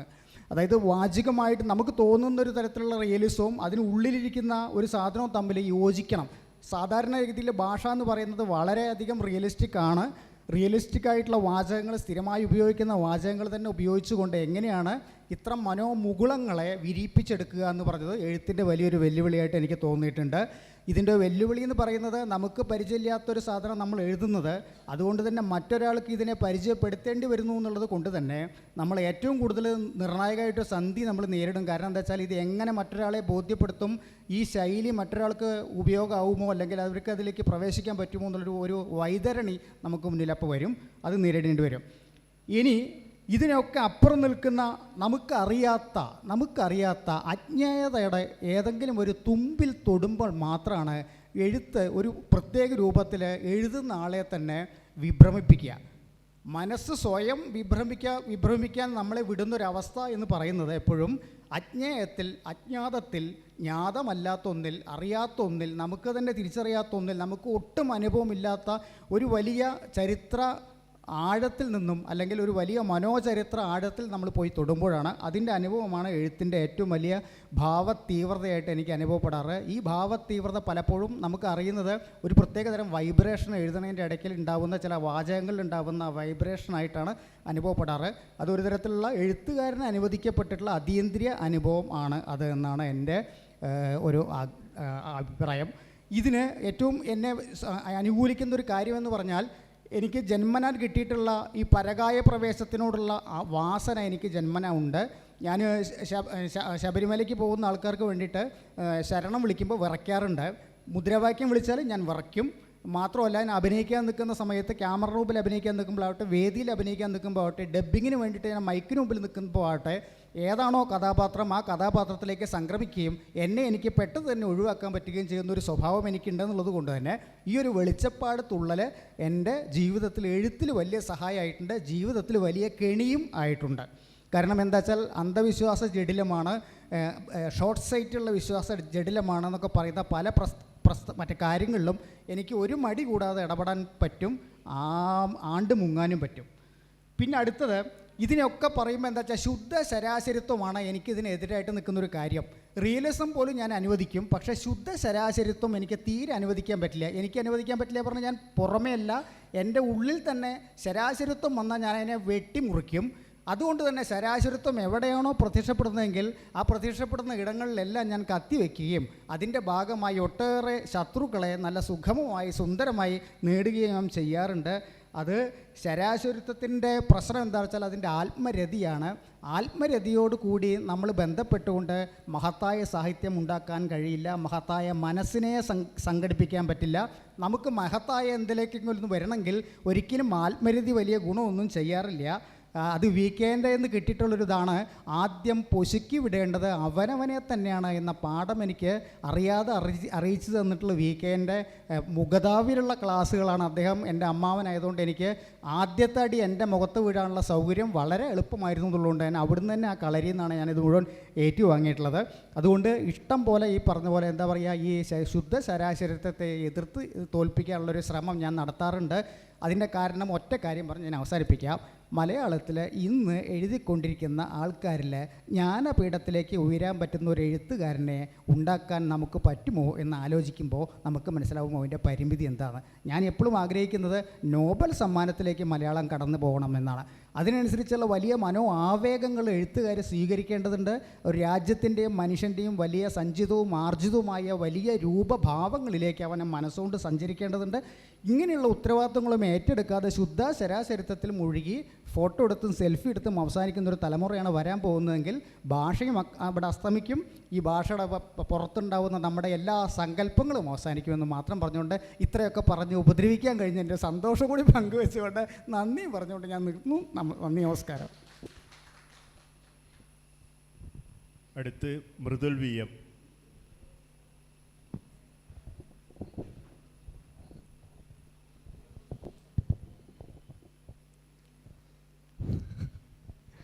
ആത്മത്തിൽ ചവിട്ടാതെ ഞാൻ എന്താണ് സംസാരിക്കുക എന്നുള്ളൊരു കൺഫ്യൂഷൻ ഉണ്ട്. വലിയ സന്തോഷം. കഥ എല്ലാവരും പറഞ്ഞതുപോലെ തന്നെ വളരെ ചെറുപ്പത്തിൽ തന്നെ കഥ എഴുതാനുള്ള വലിയ താല്പര്യവും സന്തോഷവും ഉണ്ടായിരുന്നു. നമ്മൾ സ്വന്തമായി ഒരു വരി എഴുതുന്ന സമയത്ത് 5ാം ക്ലാസ്സിൽ മറ്റാണ് തോന്നുന്നത്, ഈ കവിതകൾ പൂരിപ്പിക്കുന്ന ഒരു പരിപാടി ഉണ്ടായിരുന്നു, കവിതാ പൂരണം എന്ന് പറഞ്ഞിട്ട്. അപ്പോൾ 2 വരി തരും, 2 വരി നമ്മൾ പൂരിപ്പിക്കണം. അപ്പോൾ അങ്ങനെയാണ് തോന്നുന്നത് ആദ്യമായിട്ട് സ്വന്തമായി 2 വരി പെട്ടെന്ന് എഴുതി ടീച്ചറെ കാണിക്കുകയും ടീച്ചർ അത് ക്ലാസ്സിൽ വായിക്കുകയും ഇവനിത് എഴുതിയോ, ഇവനെ കൊള്ളാമല്ലോ എന്ന് പറഞ്ഞ് ആളുകൾ നോക്കുന്നത് കണ്ടത് അതെനിക്ക് വലിയ സന്തോഷമായിരുന്നു അന്ന്.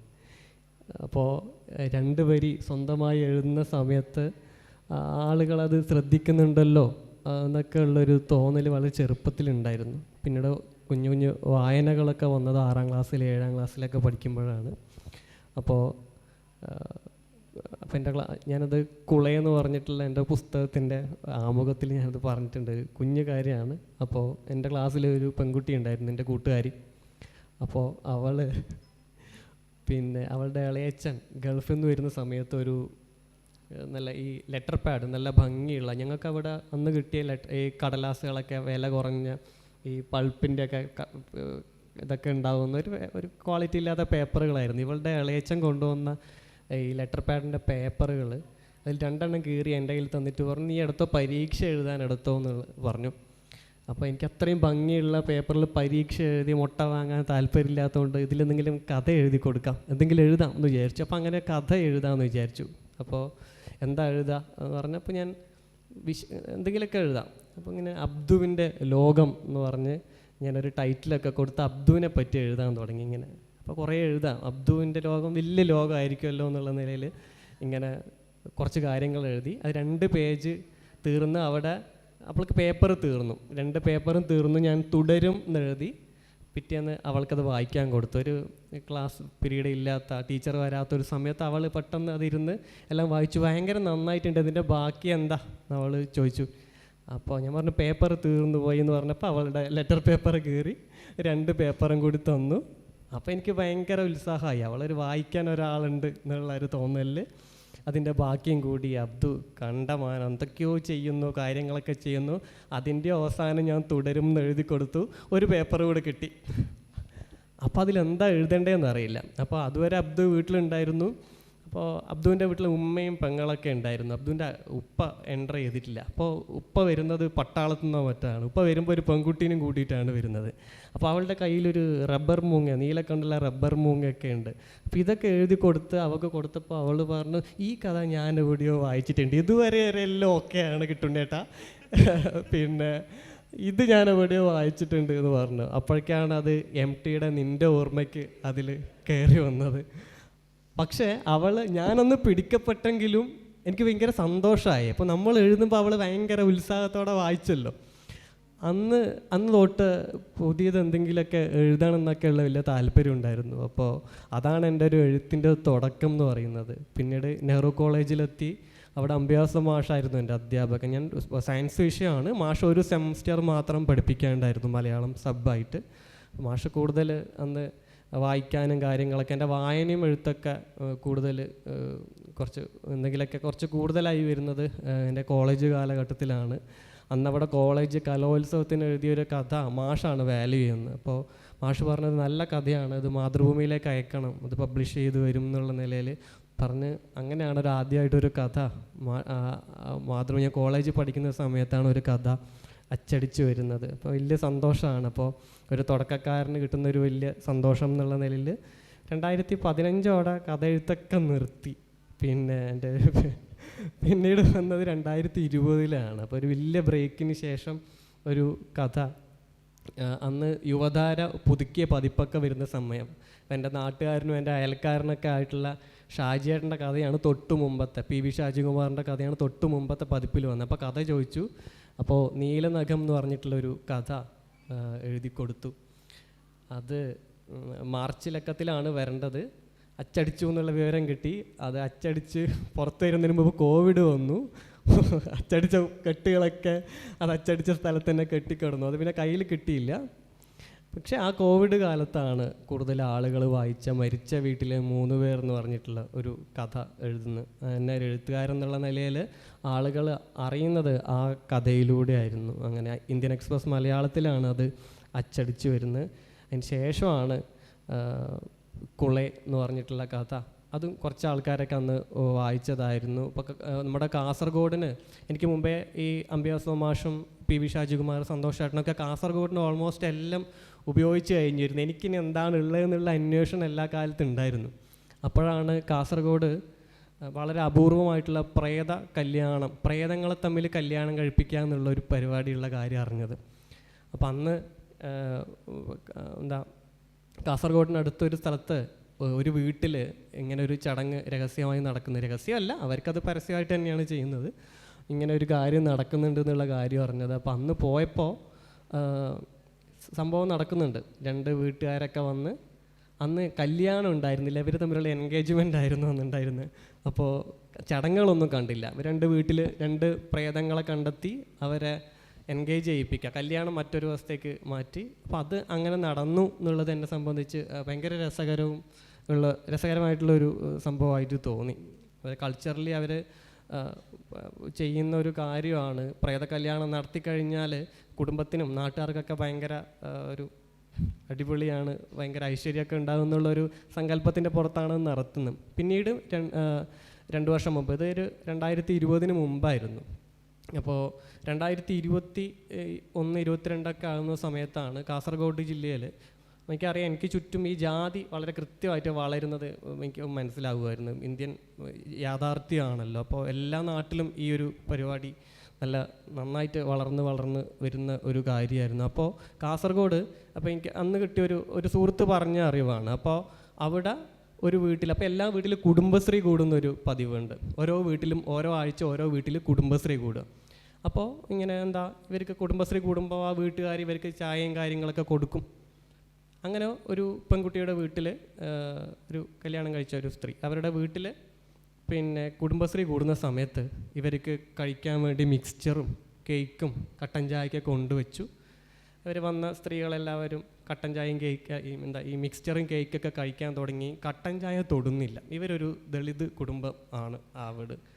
അപ്പോൾ കുറച്ച് നേരം വെയിറ്റ് ചെയ്തു, കട്ടൻ ചായ ആരെങ്കിലും കുടിക്കുന്നുണ്ടോ എന്ന് നോക്കാൻ വേണ്ടിയിട്ട്. ആരും കുടിക്കുന്ന കാണുന്നില്ല. അവർ മിക്സ്ചർ എടുത്ത് കഴിക്കാനും തുടങ്ങുന്നുണ്ട്. അപ്പോൾ അവർ പറഞ്ഞു, എൻ്റെ കട്ടൻ ചായ കുടിക്കാൻ പറ്റുന്നില്ലെങ്കിൽ നിങ്ങൾ എൻ്റെ മിക്സ്ചറും കേക്കും കഴിക്കണ്ട, വളരെ ശക്തമായിട്ട് പറഞ്ഞു. അതന്ന് അത് വളരെ ശക്തമായിട്ടുള്ള ഒരു പ്രതിഷേധമായിട്ട് എനിക്കന്ന് തോന്നി. അപ്പോൾ ആ ഒരു സാധനം എൻ്റെ മനസ്സിൽ പെട്ടെന്ന് വന്നതാണ്. നമ്മൾ ഏതെങ്കിലും സമീപ ഭാവിയിൽ തന്നെ ഇത് നടക്കുമോ? ഏതെങ്കിലും ഒരു 10-50 വർഷത്തിൻ്റെ ഇടയിൽ ഈ ജാതി ഇല്ലാണ്ടാവുമോ? ഏതെങ്കിലും ഒരു അപ്പർ കാസ്റ്റിൽപ്പെട്ട ഒരാൾ ഒരു ദളിത് കുടുംബത്തിൽ പോയി പെണ്ണ് ചോദിക്കുമോ? അങ്ങനെയൊക്കെയുള്ള ആലോചനേൻ്റെ പുറത്താണ് ഈ കുളയെന്ന് പറഞ്ഞിട്ടുള്ള കഥ ഉണ്ടാവുന്നത്. അതിൽ ഒരു അപ്പർ കാസ്റ്റിൽപ്പെട്ട ആൾ അവരുടെ ഒരു സാഹചര്യം മൂലം അവർക്ക് താല്പര്യമൊന്നുമില്ല, എന്നാൽ പോലും ഒരു ദളിത് കുടുംബത്തിൽ പെണ്ണ്, അതും ആത്മാക്കളെയാണ്, പ്രേതങ്ങളാണ്, മരിച്ചു കഴിഞ്ഞിട്ടും ബാക്കിയാവുന്ന ജാതിനെ പറ്റിയിട്ടായിരുന്നു. അങ്ങനെ പെണ്ണ് ചോദിക്കാൻ പോകുന്ന അതിൻ്റെ കല്യാണവുമായിട്ട് ബന്ധപ്പെട്ട ഒരു കഥയാണ് കുളയെന്നുള്ളത്. അപ്പോൾ നേരത്തെ സാറ് പറഞ്ഞതുപോലെ നമുക്ക് രാഷ്ട്രീയം ഒഴിവാക്കിക്കൊണ്ട് നമുക്കൊന്നും ജീവിതത്തിൽ ചെയ്യാനില്ല എന്നുള്ള കാര്യമാണ്. നമ്മൾ എന്ത് ചെയ്യുമ്പോഴും അതിലൊരു രാഷ്ട്രീയം അടങ്ങിയിട്ടുണ്ട്. രാഷ്ട്രീയ ബോധ്യത്തിൻ്റെ പുറത്താണ് ഈ കഥകൾ ഉണ്ടാവുന്നത് എന്നുള്ള കാര്യം കൂടി ഒന്നിച്ച് കൂട്ടിച്ചേർക്കുകയാണ്. ഒറ്റൊരു കാര്യം കൂടി, ഈ രാഷ്ട്രീയം നമ്മൾ പറയാൻ വേണ്ടി രാഷ്ട്രീയം പറയാം, അങ്ങനത്തെ ഒരു സാധനം ചെയ്ത് കഴിഞ്ഞാൽ അത് എപ്പോഴും മുഴച്ചു നിൽക്കും. ജലശയ്യയിൽ കുളിരമ്പിളി എന്ന് പറഞ്ഞിട്ടുള്ള ഒരു കഥ ഞാൻ എഴുതിയിട്ടുണ്ട്. അത് അച്ഛൻ വീട്ടിൽ വയ്യാണ്ട് കിടക്കുന്ന ഒരു സമയമായിരുന്നു. വാട്ടർ ബെഡിലാണ് അച്ഛൻ കിടക്കുന്നത്. അപ്പോൾ ഭയങ്കര പെയിൻഫുള്ളായിട്ടുള്ള ഇതാണ്. അപ്പോൾ അന്ന് ഞാൻ വെറുതെ ഈ വാട്ടർ ബെഡ് എന്ന് പറഞ്ഞിട്ടുള്ള അതിൻ്റെ മലയാളം എന്തായിരിക്കും എന്ന് വെച്ച് ജലക്കിടക്ക, ജലശയ്യ എന്നൊക്കെ ഉള്ളൊരു സാധനം അന്ന് കിട്ടി. അപ്പോൾ എനിക്ക് അന്ന് വളരെ ഇഷ്ടമുള്ളൊരു പാട്ടായിരുന്നു റഫീഖ് അഹമ്മദിൻ്റെ ജലശയ്യയിൽ തളിരമ്പിളി എന്ന് പറഞ്ഞിട്ടുള്ളൊരു പാട്ട്. അപ്പോൾ അതെപ്പോഴും മനസ്സിലുണ്ടായിരുന്നു. അപ്പോൾ അങ്ങനെ ആ വൈകാരികതയുടെ പശ്ചാത്തലത്തിൽ എഴുതിയ ആ കഥയാണ് പിന്നീട് സമകാലിക രാഷ്ട്രീയവുമായിട്ട് ബന്ധപ്പെട്ട് പണ്ട് ബുദ്ധപ്രതിമകൾ തകർത്തതുപോലെ ഇന്ന് ഏറ്റവും കൂടുതൽ തകർക്കപ്പെടുന്ന അംബേദ്കർ പ്രതിമകളിലേക്ക് എത്തുന്ന ഒരു കഥയായിട്ട് മാറിയത്. അപ്പം അങ്ങനെ സ്വാഭാവികമായി രാഷ്ട്രീയം കടന്നു വരാറുണ്ട് കഥകളിൽ. അപ്പോൾ ഇങ്ങനെയൊക്കെയാണ് എൻ്റെ എഴുത്ത് അനുഭവങ്ങളും കാര്യങ്ങളൊക്കെ. ഏറ്റവും പുതിയ കാലത്ത്, ജെൻസി കാലത്ത് എന്നൊക്കെ ഉള്ള നിലയിൽ നമ്മൾ ഏറ്റവും വേഗതയുള്ളൊരു കാലം കൂടിയാണ്. അപ്പോൾ ആ കാലത്ത് നമ്മൾ കുറേ എഴുതാനുള്ളൊരു സ്ട്രഗിളും കൂടിയുണ്ട്. പക്ഷേ വളരെ സന്തോഷമുള്ളൊരു കാര്യമാണെന്ന് ഉള്ളതുകൊണ്ട് അത് തുടരുന്നു എന്ന് മാത്രം പറഞ്ഞുകൊണ്ട് നിർത്തുന്നു. സാധാരണ ഇങ്ങനെയുള്ള ഈ ചർച്ചകളിലൊക്കെ അവസാനം പറയുന്ന ആൾക്ക് സമയം കിട്ടാറില്ല. ഇവിടെ അങ്ങനെയല്ല, എല്ലാവരും കൃത്യമായി സമയം പാലിച്ചിരിക്കുന്നു. 10 മിനിറ്റ് 9 മിനിറ്റ് കൊണ്ട് തന്നെ അവർ നിർത്തിയിരിക്കുന്നു. അതുകൊണ്ട് ബാക്കിയുള്ള 20 മിനിറ്റ് സദസ്സിനുള്ളതാണ്. നമ്മൾ 3 മണിക്കാണ് 3:30ക്കാണ് ഇത് അവസാനിപ്പിക്കേണ്ടത്. ആ 20 മിനിറ്റ് സദസ്സിനുള്ളതാണ്. അവർക്ക് ചോദ്യങ്ങൾ ചോദിക്കാം.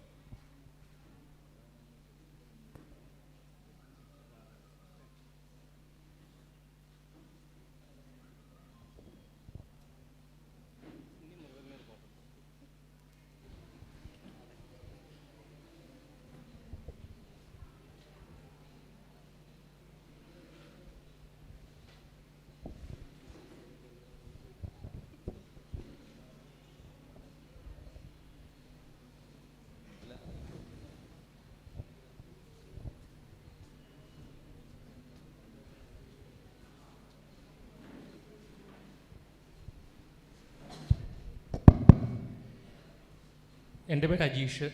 മൃദുലിനോടാണ് എൻ്റെ ചോദ്യം. രാഷ്ട്രീയം, ചുറ്റുപാടുമുള്ള രാഷ്ട്രീയം കഥകളിലേക്ക് സ്വാഭാവികമായിട്ട് കടന്നു വരുന്നു എന്ന് മൃദുൽ പറഞ്ഞു. ഈ രാഷ്ട്രീയം പലപ്പോഴും കഥകളിലേക്കും നമ്മുടെ സാഹിത്യത്തിലേക്കും വരുമ്പോൾ അതിനൊരു മുദ്രാവാക്യ സ്വഭാവം ചിലപ്പോഴെങ്കിലും കാണാറുണ്ട്. അത് ഈ വായനയെയും നമ്മുടെ ഒരു ആസ്വാദനത്തെയും പരിക്കേൽപ്പിക്കുന്ന ഒരു കാര്യമായിട്ടാണ് എനിക്ക് അനുഭവപ്പെട്ടിട്ടുള്ളത്. പക്ഷേ മൃദുലിൻ്റെ കഥകളിൽ അത് വളരെ സ്വാഭാവികമായിട്ട് അനുഭവപ്പെട്ടിട്ടുമുണ്ട്. അപ്പം അതിൻ്റെ എടുക്കുന്നൊരു മുൻകരുതൽ എന്താണെന്നാണ് എൻ്റെ ഒരു ചോദ്യം. അതാണ്, അതായത് ഒരു മുദ്രാവാക്യ സ്വഭാവത്തിലേക്ക് പോകാതെ, ഒരു പ്രീച്ചിങ് ഇതിലേക്ക് പോകാതെ ഈ രാഷ്ട്രീയം വളരെ സറ്റിലായിട്ട് കഥകളിലേക്ക് സന്നിവേശിപ്പിക്കുന്നത് എങ്ങനെയാണ്? ആ ഒരു മാജിക്ക് എങ്ങനെയാണ് സംഭവിക്കുന്നത്? അത് എഴുത്തിൽ കൂടുതൽ കോൺഷ്യസ് അല്ലാത്തത് കൊണ്ടും കൂടി ആയിരിക്കും. എനിക്ക് കുറേ എഴുതി എൻ്റെ കുറേ സുഹൃത്തുക്കളുണ്ട്. ഒരു 10, 20, 30 ഡ്രാഫ്റ്റൊക്കെ ഒരു കഥ എഴുതി മിനുക്കിയെടുത്ത് ഉണ്ടാക്കുന്ന, അങ്ങനെ ഏറ്റവും ഫൈനായിട്ടുള്ള ഒരു അവസ്ഥയിൽ മാത്രം പബ്ലിഷിങ്ങിന് കൊടുക്കുന്ന സുഹൃത്തുക്കളുണ്ട്. അപ്പോൾ എനിക്ക് അങ്ങനെ ഒരു കാര്യമില്ല. ഞാൻ ചിലപ്പോൾ ഈ മനസ്സിൽ വരുന്നത് അപ്പം തന്നെ പകർത്തുന്നത് കൊണ്ടും ഈ രാഷ്ട്രീയ ഉള്ളിലാണ് ഉള്ളത്, അത് സ്വാഭാവികമായിട്ട് കടന്നു വരികയാണെന്ന് തോന്നുന്നു. ഞാൻ നേരത്തെ പറഞ്ഞല്ലോ, ജലശയിൽ കുളിരമ്പളിയൊക്കെ എഴുതുന്ന സമയത്ത് ഞാൻ പോലും അറിയാണ്ടാണ് ഇത് കടന്നു വരുന്നത്. കുളയിലും ഒരു നമ്മളിപ്പോൾ അടുത്ത ഈ വിഭാഗത്തിന് സ്ത്രീപക്ഷ രാഷ്ട്രീയമാണ് പറയേണ്ടത്, അപ്പോൾ ഇനിയിപ്പോൾ സത്യഭാമ ഇങ്ങനെ ഒരു സ്റ്റേറ്റ്മെൻറ്റ് പറയണം, അങ്ങനെ വരുന്നത് അല്ല. സ്വാഭാവികമായിട്ട് അത് അങ്ങനെ സംഭവിക്കുന്നതായിട്ടാണ് എനിക്ക് തോന്നിയത്. ഒന്നും ഞാൻ ഇതുവരെ അങ്ങനെ പ്ലാൻഡായി ഇത് രാഷ്ട്രീയം പറയണം എന്ന് പറഞ്ഞൊരു കഥ എഴുതിയിട്ടില്ല. പക്ഷേ കുളയിൽ ഒരു ജാതി രാഷ്ട്രീയം സൂചിപ്പിക്കണം എന്നുള്ള ഒരു കാര്യം ആലോചിച്ചിട്ടുണ്ടായിരുന്നു. അത് എൻ്റെ ഒരു വളർന്ന സാഹചര്യമൊക്കെ വെച്ചിട്ടും കൂടിയാണ് ഇങ്ങനെ ഒരു സിറ്റുവേഷൻ ഉള്ളതുകൊണ്ട്. അപ്പം ഞാൻ അതങ്ങനെ സംഭവിക്കുന്നു എന്നുള്ളതാണ്. ഞാൻ നേരത്തെ പറഞ്ഞല്ലോ, ഇത് നമ്മൾ രാഷ്ട്രീയം പറയാനാണ് ഈ കഥ എഴുതുന്നതെന്ന് തോന്നിക്കഴിഞ്ഞാൽ അത് മുകളിൽ തന്നെ കിടക്കും. അല്ല, അത് ആളുകൾക്കൊരു കഥ കൊടുക്കണം, കൃത്യമായിട്ടുള്ളൊരു കഥ വായിക്കാനുള്ള ഒരു കഥ കൊടുക്കണം എന്നുള്ളൊരു തോന്നലിൻ്റെ പുറത്ത് ഒരു കഥയിലാണ് അതുള്ളത്, കാര്യമുള്ളത് എന്നുള്ള തോന്നലുള്ളത് കൊണ്ടായിരിക്കാം ഞാൻ പറഞ്ഞതിൽ ചിലപ്പോൾ നിങ്ങൾക്ക് ക്ലാരിറ്റി കുറവുണ്ടാവും. അതിൻ്റെ ഒരു സ്വാഭാവികമായിട്ട് വരുന്നതാണ് ഞാൻ എഴുതുമ്പോൾ, അങ്ങനെ തോന്നുന്നു.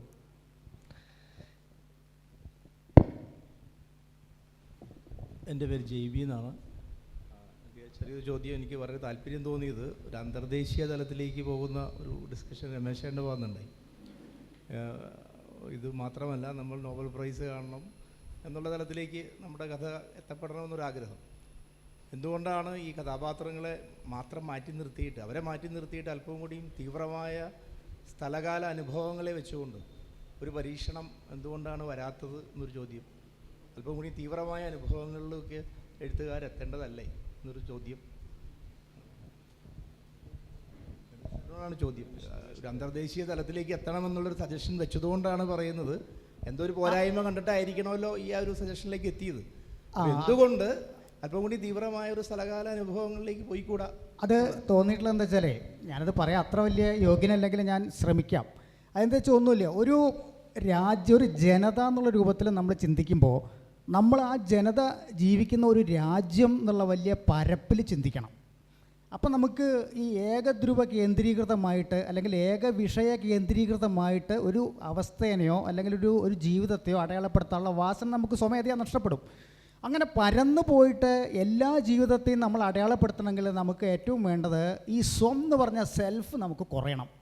ഈ ഞാൻ എന്നുള്ളത് ചിന്ത വന്നാൽ എൻ്റെ ശരികൾ, എൻ്റെ തെറ്റുകൾ, എൻ്റെ ആഗ്രഹങ്ങൾ തുടങ്ങിയിട്ടുള്ള എല്ലാ ചണ്ടിപണ്ടാരങ്ങളുടെയും ഘോഷയാത്രയായി മാറും മനസ്സ്.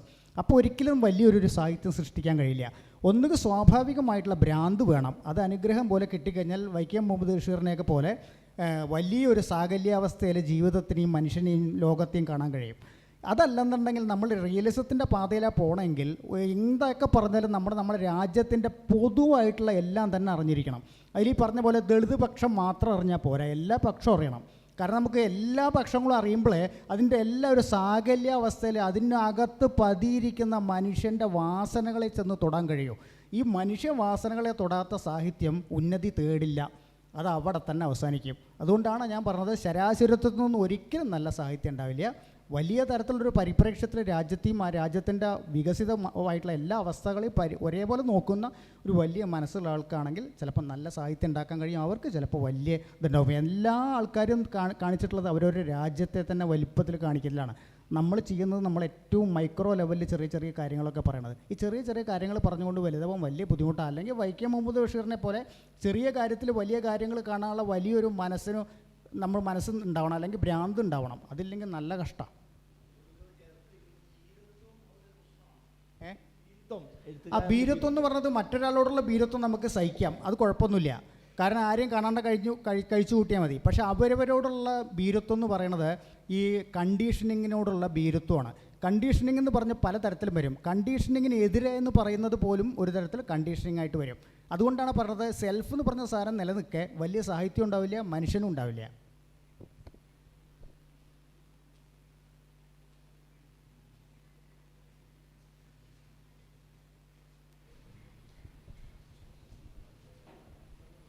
ഹായ് അഖില ചേച്ചി. അഖില ചേച്ചി ഒരു ഈ കൂട്ടത്തിലുള്ള ഒരു സ്ത്രീ എന്നുള്ള നിലയിൽ ആ ഒരു പരിസരത്ത് നിന്നുകൊണ്ട് കൂടിയാണ് സംസാരിച്ചത്. നന്നായി സംസാരിച്ചു എല്ലാവരും. എനിക്ക് ചോദിക്കാനുള്ളത്, ഇപ്പം നമ്മൾ ജെൻഡർ പൊളിറ്റിക്സ് പറയുന്ന സമയത്ത്, ജെൻഡർ ഫ്ലൂയിഡിറ്റിയെ പറ്റിയൊക്കെ പറയുന്ന സമയത്ത്, ക്വീർ പൊളിറ്റിക്സ് ഒക്കെ പറയുന്ന സമയത്ത് പൊതുവെ അത്തരം കാര്യങ്ങൾ കഥകളിലേക്കോ കവിതകളിലേക്കോ വന്നു കഴിഞ്ഞാൽ അത് പറയാൻ വേണ്ടി പറയുന്ന പോലൊരു പ്രവണത കുറേ കഥകളിൽ തുടക്കകാലത്തൊക്കെ എഴുതി തുടങ്ങാൻ ഒത്തിരി കഥകളിൽ അങ്ങനത്തെ ഒരു പ്രവണതയുണ്ട്.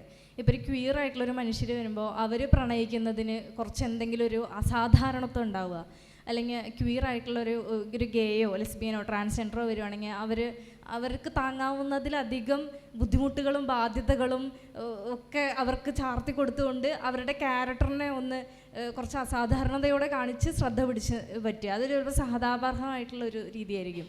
അപ്പോൾ അങ്ങനെയൊന്നും അല്ലാത്ത ഒരു കഥയാണ് അഖില ചേച്ചിയുടെ ഒരേ നിറമുള്ള 2 വാക്കുകൾ എന്നുള്ളൊരു കഥ.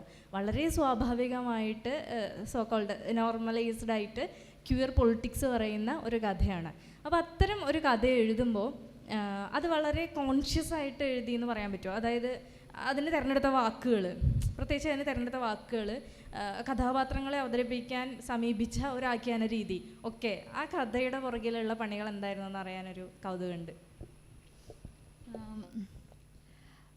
ശരിക്കും പറഞ്ഞാൽ ഞാനും എല്ലാവരെയും പോലെ തന്നെ ഈ പറഞ്ഞ പോലെ നമ്മളിൽ നിന്ന് വ്യത്യസ്തരായിട്ടുള്ള ആൾക്കാരെ ഒരു സംശയകോണിലൂടെ കാണുന്ന ഒരാൾ തന്നെയായിരുന്നു.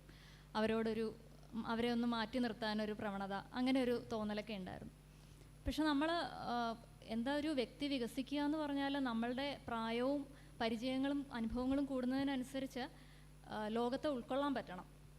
ഞാൻ അതിനായിട്ട് ഒരുപാട് ശ്രമിക്കുന്ന ആളാണ്. അങ്ങനെ ഒരു മാറ്റം എനിക്ക് വേണം എന്ന് ഞാൻ മനഃപൂർവ്വമായിട്ട് തന്നെ ശ്രമിക്കും. അതിന് എൻ്റെ ഒരു ഇപ്പോൾ കരിയറിൽ ഇപ്പോൾ പ്രൊഫഷണൽ സമീപനങ്ങൾ അതിന് ഒരു പരിധിവരെ, കാരണം ഞങ്ങളുടെ കമ്പനിയുടെ ബിസിനസ് പലപ്പോഴും പുറമേയുള്ള രാജ്യങ്ങളിലെ ആൾക്കാർ, അപ്പോൾ അവരുമായിട്ട് ഇപ്പോൾ ഒരു കോൺഫറൻസിന് പോകുമ്പോഴാണെങ്കിലും എന്തെങ്കിലും അവരുമായിട്ട് കോൾ ചെയ്യുമ്പോഴൊക്കെ അവരുടെ ഒരു കാഴ്ചപ്പാടുകൾ എന്നെ സ്വാധീനിക്കാറുണ്ട്.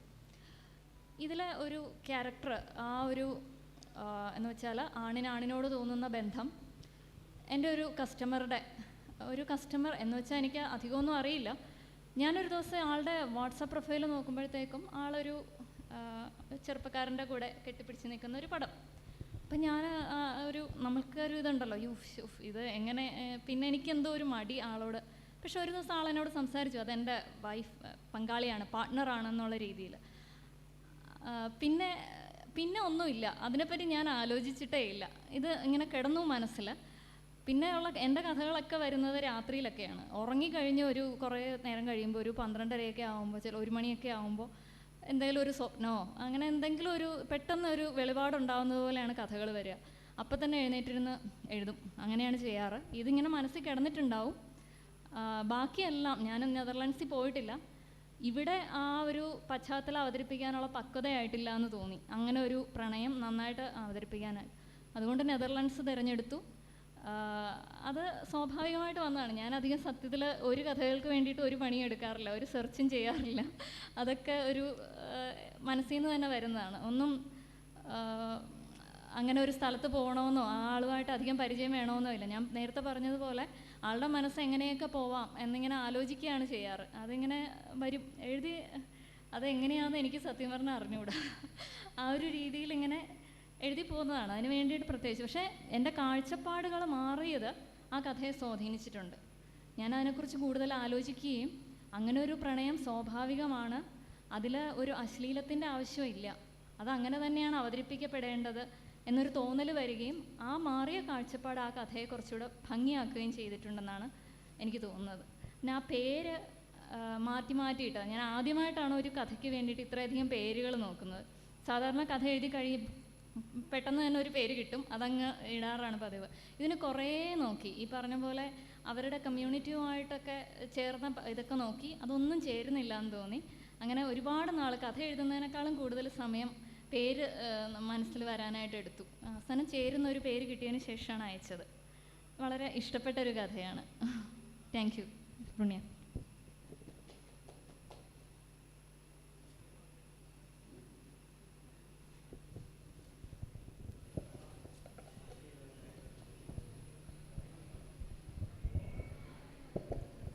എൻ്റെ പേര് ജയചന്ദ്രൻ. എനിക്ക് ശ്രീ ഐസക് ഇബ്നോട് ഒരു ചോദ്യം ചോദിക്കാനുള്ളത്, അദ്ദേഹം നിരവധി സാമൂഹിക പ്രസക്തിയുള്ള ധാരാളം കഥകൾ എഴുതിയിട്ടുണ്ട്. എനിക്ക് ചോദിക്കാനുള്ളത്, ഈ സാമൂഹിക പ്രസക്തിയുള്ള കഥകളൊക്കെ എഴുതുമ്പോൾ സത്യങ്ങളെല്ലാം വിളിച്ചു പറയേണ്ട അവസ്ഥ ഉണ്ടാവുന്നുണ്ട്. ആ സമയത്ത് താങ്കൾ നേരിട്ടുള്ള പ്രധാനപ്പെട്ട വെല്ലുവിളികൾ എന്തൊക്കെയാണ്? എഴുത്ത് തുടങ്ങിയ കാലം മുതൽ ചരിത്രത്തിലെ ഒരു കാലഘട്ടത്തിൽ എഴുത്ത് വെല്ലുവിളികളില്ലാതെ കടന്നു പോയിട്ടില്ല. രാജാവിന് വേണ്ടി മാത്രം എഴുതിയിട്ടിരുന്നൊരു കാലം നമുക്കുണ്ടായിരുന്നല്ലോ. രാജാവിനെ സൂചിപ്പിക്കുകയും രാജസ്തുതി പാടുകയും ചെയ്യുന്ന എഴുത്തുകൾ ഉണ്ടായിട്ടുണ്ട്. അന്ന് ഭീഷണികൾ ഉണ്ടായിട്ടുണ്ടോ എന്ന് എനിക്കറിയില്ല. പക്ഷേ നല്ല സാഹിത്യത്തിനൊക്കെ ലോകത്തിലെ ഏറ്റവും കൂടുതൽ ആൾക്കാർ പ്രത്യേകിച്ച് തെറ്റൊന്നും ചെയ്യാതെ എഴുതിയതിൻ്റെ പേരിൽ കൊല്ലപ്പെട്ടിട്ടുള്ള ലോകമാണ് നമ്മുടെ ലോകം. എത്രയോ പേരുകൾ നമുക്കറിയാം. നമ്മുടെ നാട്ടിലും വിദേശത്തും കെൻസാര ഒബിവായുടെയും ബെഞ്ചമിൻ മൊളോയ്സിൻ്റെ ഒക്കെ പേരുകൾ നമ്മൾ എത്രയോ കേട്ടിട്ടുള്ളതാണ്. നമ്മുടെ നാട്ടിലുണ്ട്. എഴുത്തിന് എന്തായാലും അങ്ങനെയുണ്ട്. നമ്മൾ എഴുതാൻ ഉദ്ദേശിക്കുന്ന കാര്യം സാമൂഹികമായി. അപ്പോൾ എൻ്റെ കഥയിൽ ഞാൻ നേരത്തെ അത് പറഞ്ഞു കഴിഞ്ഞിവിടെ അടിമുടി രാഷ്ട്രീയമുള്ള കഥകളാണ് ഞാൻ എഴുതുന്നത്. ഇപ്പം ലാസ്റ്റിൽ എഴുതിയ കഥ മണിപ്പൂരാണ്. സർട്ടോയിലിയോസ് എന്ന് പറഞ്ഞ മാതൃഭൂമി ആഴ്ചപത്രത്തിൽ വന്ന കഥ മണിപ്പൂരിലെ മനുഷ്യനെ കൊന്നൊടുക്കുന്നതിൻ്റെ കഥയാണത്. അപ്പോൾ അങ്ങനെ വരുമ്പോൾ തീർച്ചയായിട്ടും അതിനകത്ത് അതിൻ്റെതായ ചില ഭീഷണികളും അതിൻ്റെതായ കാര്യങ്ങളുണ്ട്. ആ ഭീഷണി നോക്കി എഴുതാനിരുന്നാൽ എഴുത്ത് ശരിയാകുമോ എന്ന് എനിക്കറിയത്തില്ല. അതത്ര കാര്യമാക്കാറില്ല. എനിക്ക് എഴുതണമെന്ന് തോന്നുന്ന വിഷയം എനിക്ക് സന്തോഷം നൽകുന്നത്. എഴുതുന്ന വ്യക്തിക്കൊരു ആത്മസംതൃപ്തി ഉണ്ട്. എഴുത്ത് നമ്മൾ ഉദ്ദേശിച്ച കാര്യം നന്നായി എഴുതുക. അതുകൊണ്ട് തന്നെ പെട്ടെന്ന് എഴുതുമല്ല. ഞാൻ പറഞ്ഞല്ലേ, പലപ്പോഴും ഇപ്പോൾ അടുത്ത കാലത്തായിട്ടൊക്കെ വളരെ സൂക്ഷിച്ച കഥ എഴുതാറുള്ളൂ. ചിലപ്പോൾ കഥ വീണ്ടും വീണ്ടും എഴുതി തിരുത്തി. ഒരു എഴുത്തുകാരൻ ഏറ്റവും നല്ല എഡിറ്ററും കൂടി ആയിരിക്കണമെന്ന് ജീവിതം കൊണ്ട് പഠിച്ച ഒരാളാണ് ഞാൻ. എഴുത്ത് ജീവിതം കൊണ്ട് പഠിച്ച ഒരാളാണ് ഞാൻ. അതുകൊണ്ട് നല്ല എഡിറ്ററും ആണെന്ന് ഞാൻ കരുതുന്നുണ്ട്. ഞാൻ നിരന്തരമായിട്ട് വെട്ടിത്തിരുത്തും. അതുകൊണ്ട് പലപ്പോഴും വായിച്ചിട്ട് പൂർണ്ണമായിട്ട് ഉപേക്ഷിച്ചിട്ടുള്ള എത്രയോ നൂറുകണക്കിന് കഥയുണ്ട്. ഞാൻ നേരത്തെ പറഞ്ഞ 100-200 കഥ അല്ലെങ്കിൽ 220 കഥ പ്രസിദ്ധീകരിച്ചെങ്കിൽ ആയിരക്കണക്കിന് കഥ എഴുതിയിട്ടായിരിക്കും അത്രയും കഥ കിട്ടിയത്. അതിൻ്റെ ഏറ്റവും നല്ലത് കടഞ്ഞെടുത്ത കഥകളാണത്. അപ്പം തീർച്ചയായിട്ടും അത്രയും കഷ്ടപ്പെട്ട സാധനം ചെയ്യുന്ന സമയത്ത് അതിനകത്ത് മറ്റു കാര്യങ്ങൾ, അതിൻ്റെ ഭീഷണികളോ അതിൻ്റെ കാര്യങ്ങളോ തീർച്ചയായിട്ടും നമ്മുടെ ഉദ്ദേശം ആ കഥയിലൂടെ വരുന്നുണ്ടെങ്കിൽ എന്നെ സംബന്ധിച്ചിടത്തോളം അതാണ് അതിൻ്റെ ശരി. അപ്പം എല്ലാ കാലത്തും എഴുത്തിന് ഈ പ്രശ്നം ഉണ്ടായിരുന്നത് നമ്മുടെ ഒറ്റപ്പെട്ടൊരു വിഷയമൊന്നുമല്ല. ദേശീയ പ്രസ്ഥാനത്തിൻ്റെ സമയത്ത് തീർച്ചയായിട്ടും അതുമായി ബന്ധപ്പെട്ട് എഴുതിയവർക്ക് ഭീഷണികളുണ്ടായിരുന്നു. യുദ്ധത്തെക്കുറിച്ചുള്ള കഥകൾ ലോകത്തിൽ ഒരുപാട് ഇറങ്ങിയിട്ടുണ്ട്. നമ്മുടെ നാട്ടിൽ അങ്ങനെ യുദ്ധകഥകളില്ല. കാരണം നമ്മൾ വലിയ യുദ്ധമൊന്നും കണ്ടിട്ടുള്ളവരല്ല. നേരത്തെ ഒരാളുടെ ചോദ്യവുമായിട്ട് ബന്ധപ്പെട്ടും കൂടെ ഞാൻ പറയുന്നത്. നമുക്ക് ഒരുപാട് ഭീഷണികൾ അങ്ങനെ ഉണ്ടായിട്ടില്ല. പക്ഷേ ലോകത്തിൽ ഇപ്പം ഏണസ്റ്റ് ഹെമിംഗ്വേ ആയാലും എന്താ പറയുന്നത്, ഈവൻ ടോൾസ്റ്റോയുടെ കഥകളിലൊക്കെ തന്നെ യുദ്ധം കടന്നു വരുന്നുണ്ട് ഭയങ്കരമായിട്ട്. കാരണം അനുഭവമാണത്. അതിനെതിരെ മിണ്ടാതിരിക്കാൻ പറ്റില്ല. എഴുതിക്കൊണ്ടേയിരിക്കും. എന്താണോ നമ്മളുടെ രാഷ്ട്രത്തെ, നമ്മളോട് ചേർന്നാണ് നമ്മുടെ രാഷ്ട്രം, നമ്മുടെ രാഷ്ട്രത്തെ സങ്കടപ്പെടുന്ന എന്തോ അത് നമ്മളുടെയും കൂടെ സങ്കടമാണ്. ജോൺ ഡണ്ടിൻ്റെ ആദ്യകാലത്തൊരു കവിതയുണ്ടല്ലോ, ഒരു മൺകട്ട അലിഞ്ഞ് കടലിൽ പോയാൽ യൂറോപ്പ് അത്ര കണ്ട് ചെറുതാകുമെന്ന് ജോൺ ഡൺ പറഞ്ഞിട്ടുണ്ട്. എലിസബത്തൻ കാലത്തെ കവിയാണ്. അതൊരു സങ്കടമാണ് എഴുത്തുകാരൻ്റെ. ഇതൊന്നും എന്നെ ബാധിക്കില്ലെന്ന് പറഞ്ഞാൽ പിന്നെ എഴുത്തുണ്ടോ? ഈ രാജ്യത്ത് അങ്ങോളം ഇങ്ങോളം നടക്കുന്ന കൊലപാതകങ്ങളായാലും ആക്രമണങ്ങളായാലും മനുഷ്യൻ്റെ വെറുപ്പിൻ്റെ രാഷ്ട്രീയമായാലും ഇതൊന്നും എന്നെ ബാധിക്കില്ലെന്ന് കണ്ടാൽ പിന്നെ അയാൾ എന്തിനാ എഴുതുന്നത്? അതുകൊണ്ട് എല്ലാം എന്നെ ബാധിക്കുന്നുണ്ട്. അതുകൊണ്ട് ഞാൻ ജോൺ ഡണ്ണെ എനിക്ക് ഏറ്റവും പ്രിയപ്പെട്ട കവികളിൽ, എലിസബത്തൻ കവികളുടെ കൂട്ടത്തിൽ ഏറ്റവും പ്രിയപ്പെട്ട കവിയാണ് ജോൺ ഡൺ. അദ്ദേഹത്തിൻ്റെ വാക്കാണ് ഞാൻ പറഞ്ഞത്. അലിഞ്ഞു പോകുന്നൊരു മൺകട്ടയാവും, പക്ഷെ അതെന്നെ ബാധിക്കുന്നുണ്ട്. യൂറോപ്പ് അത്രയും ചെറുതാകുന്നുണ്ടെന്ന് അദ്ദേഹം പറയുന്നുണ്ട്.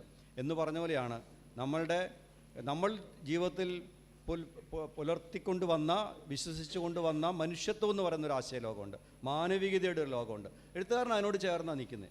അതിനോട് ചേർന്ന് നിൽക്കാത്ത ഒരു എഴുത്തുകാരൻ ലോകത്തുണ്ടായിട്ടില്ല. നമ്മളിപ്പം പല രീതിയിലും എഴുത്തിന് സമീപിക്കുന്ന തിയററ്റിക്കലായിട്ട് സാഹിത്യമൊക്കെ പഠിച്ചിട്ടുള്ള ഒരാളാണ് ഞാൻ. അപ്പോൾ എനിക്കറിയാം പല എഴുത്തുകാരും അതിന് മാറി സഞ്ചരിച്ചിട്ടുള്ള ആൾക്കാരുണ്ട് ലോകത്തിൽ, ഇല്ലെന്നും പറയാൻ പറ്റില്ല.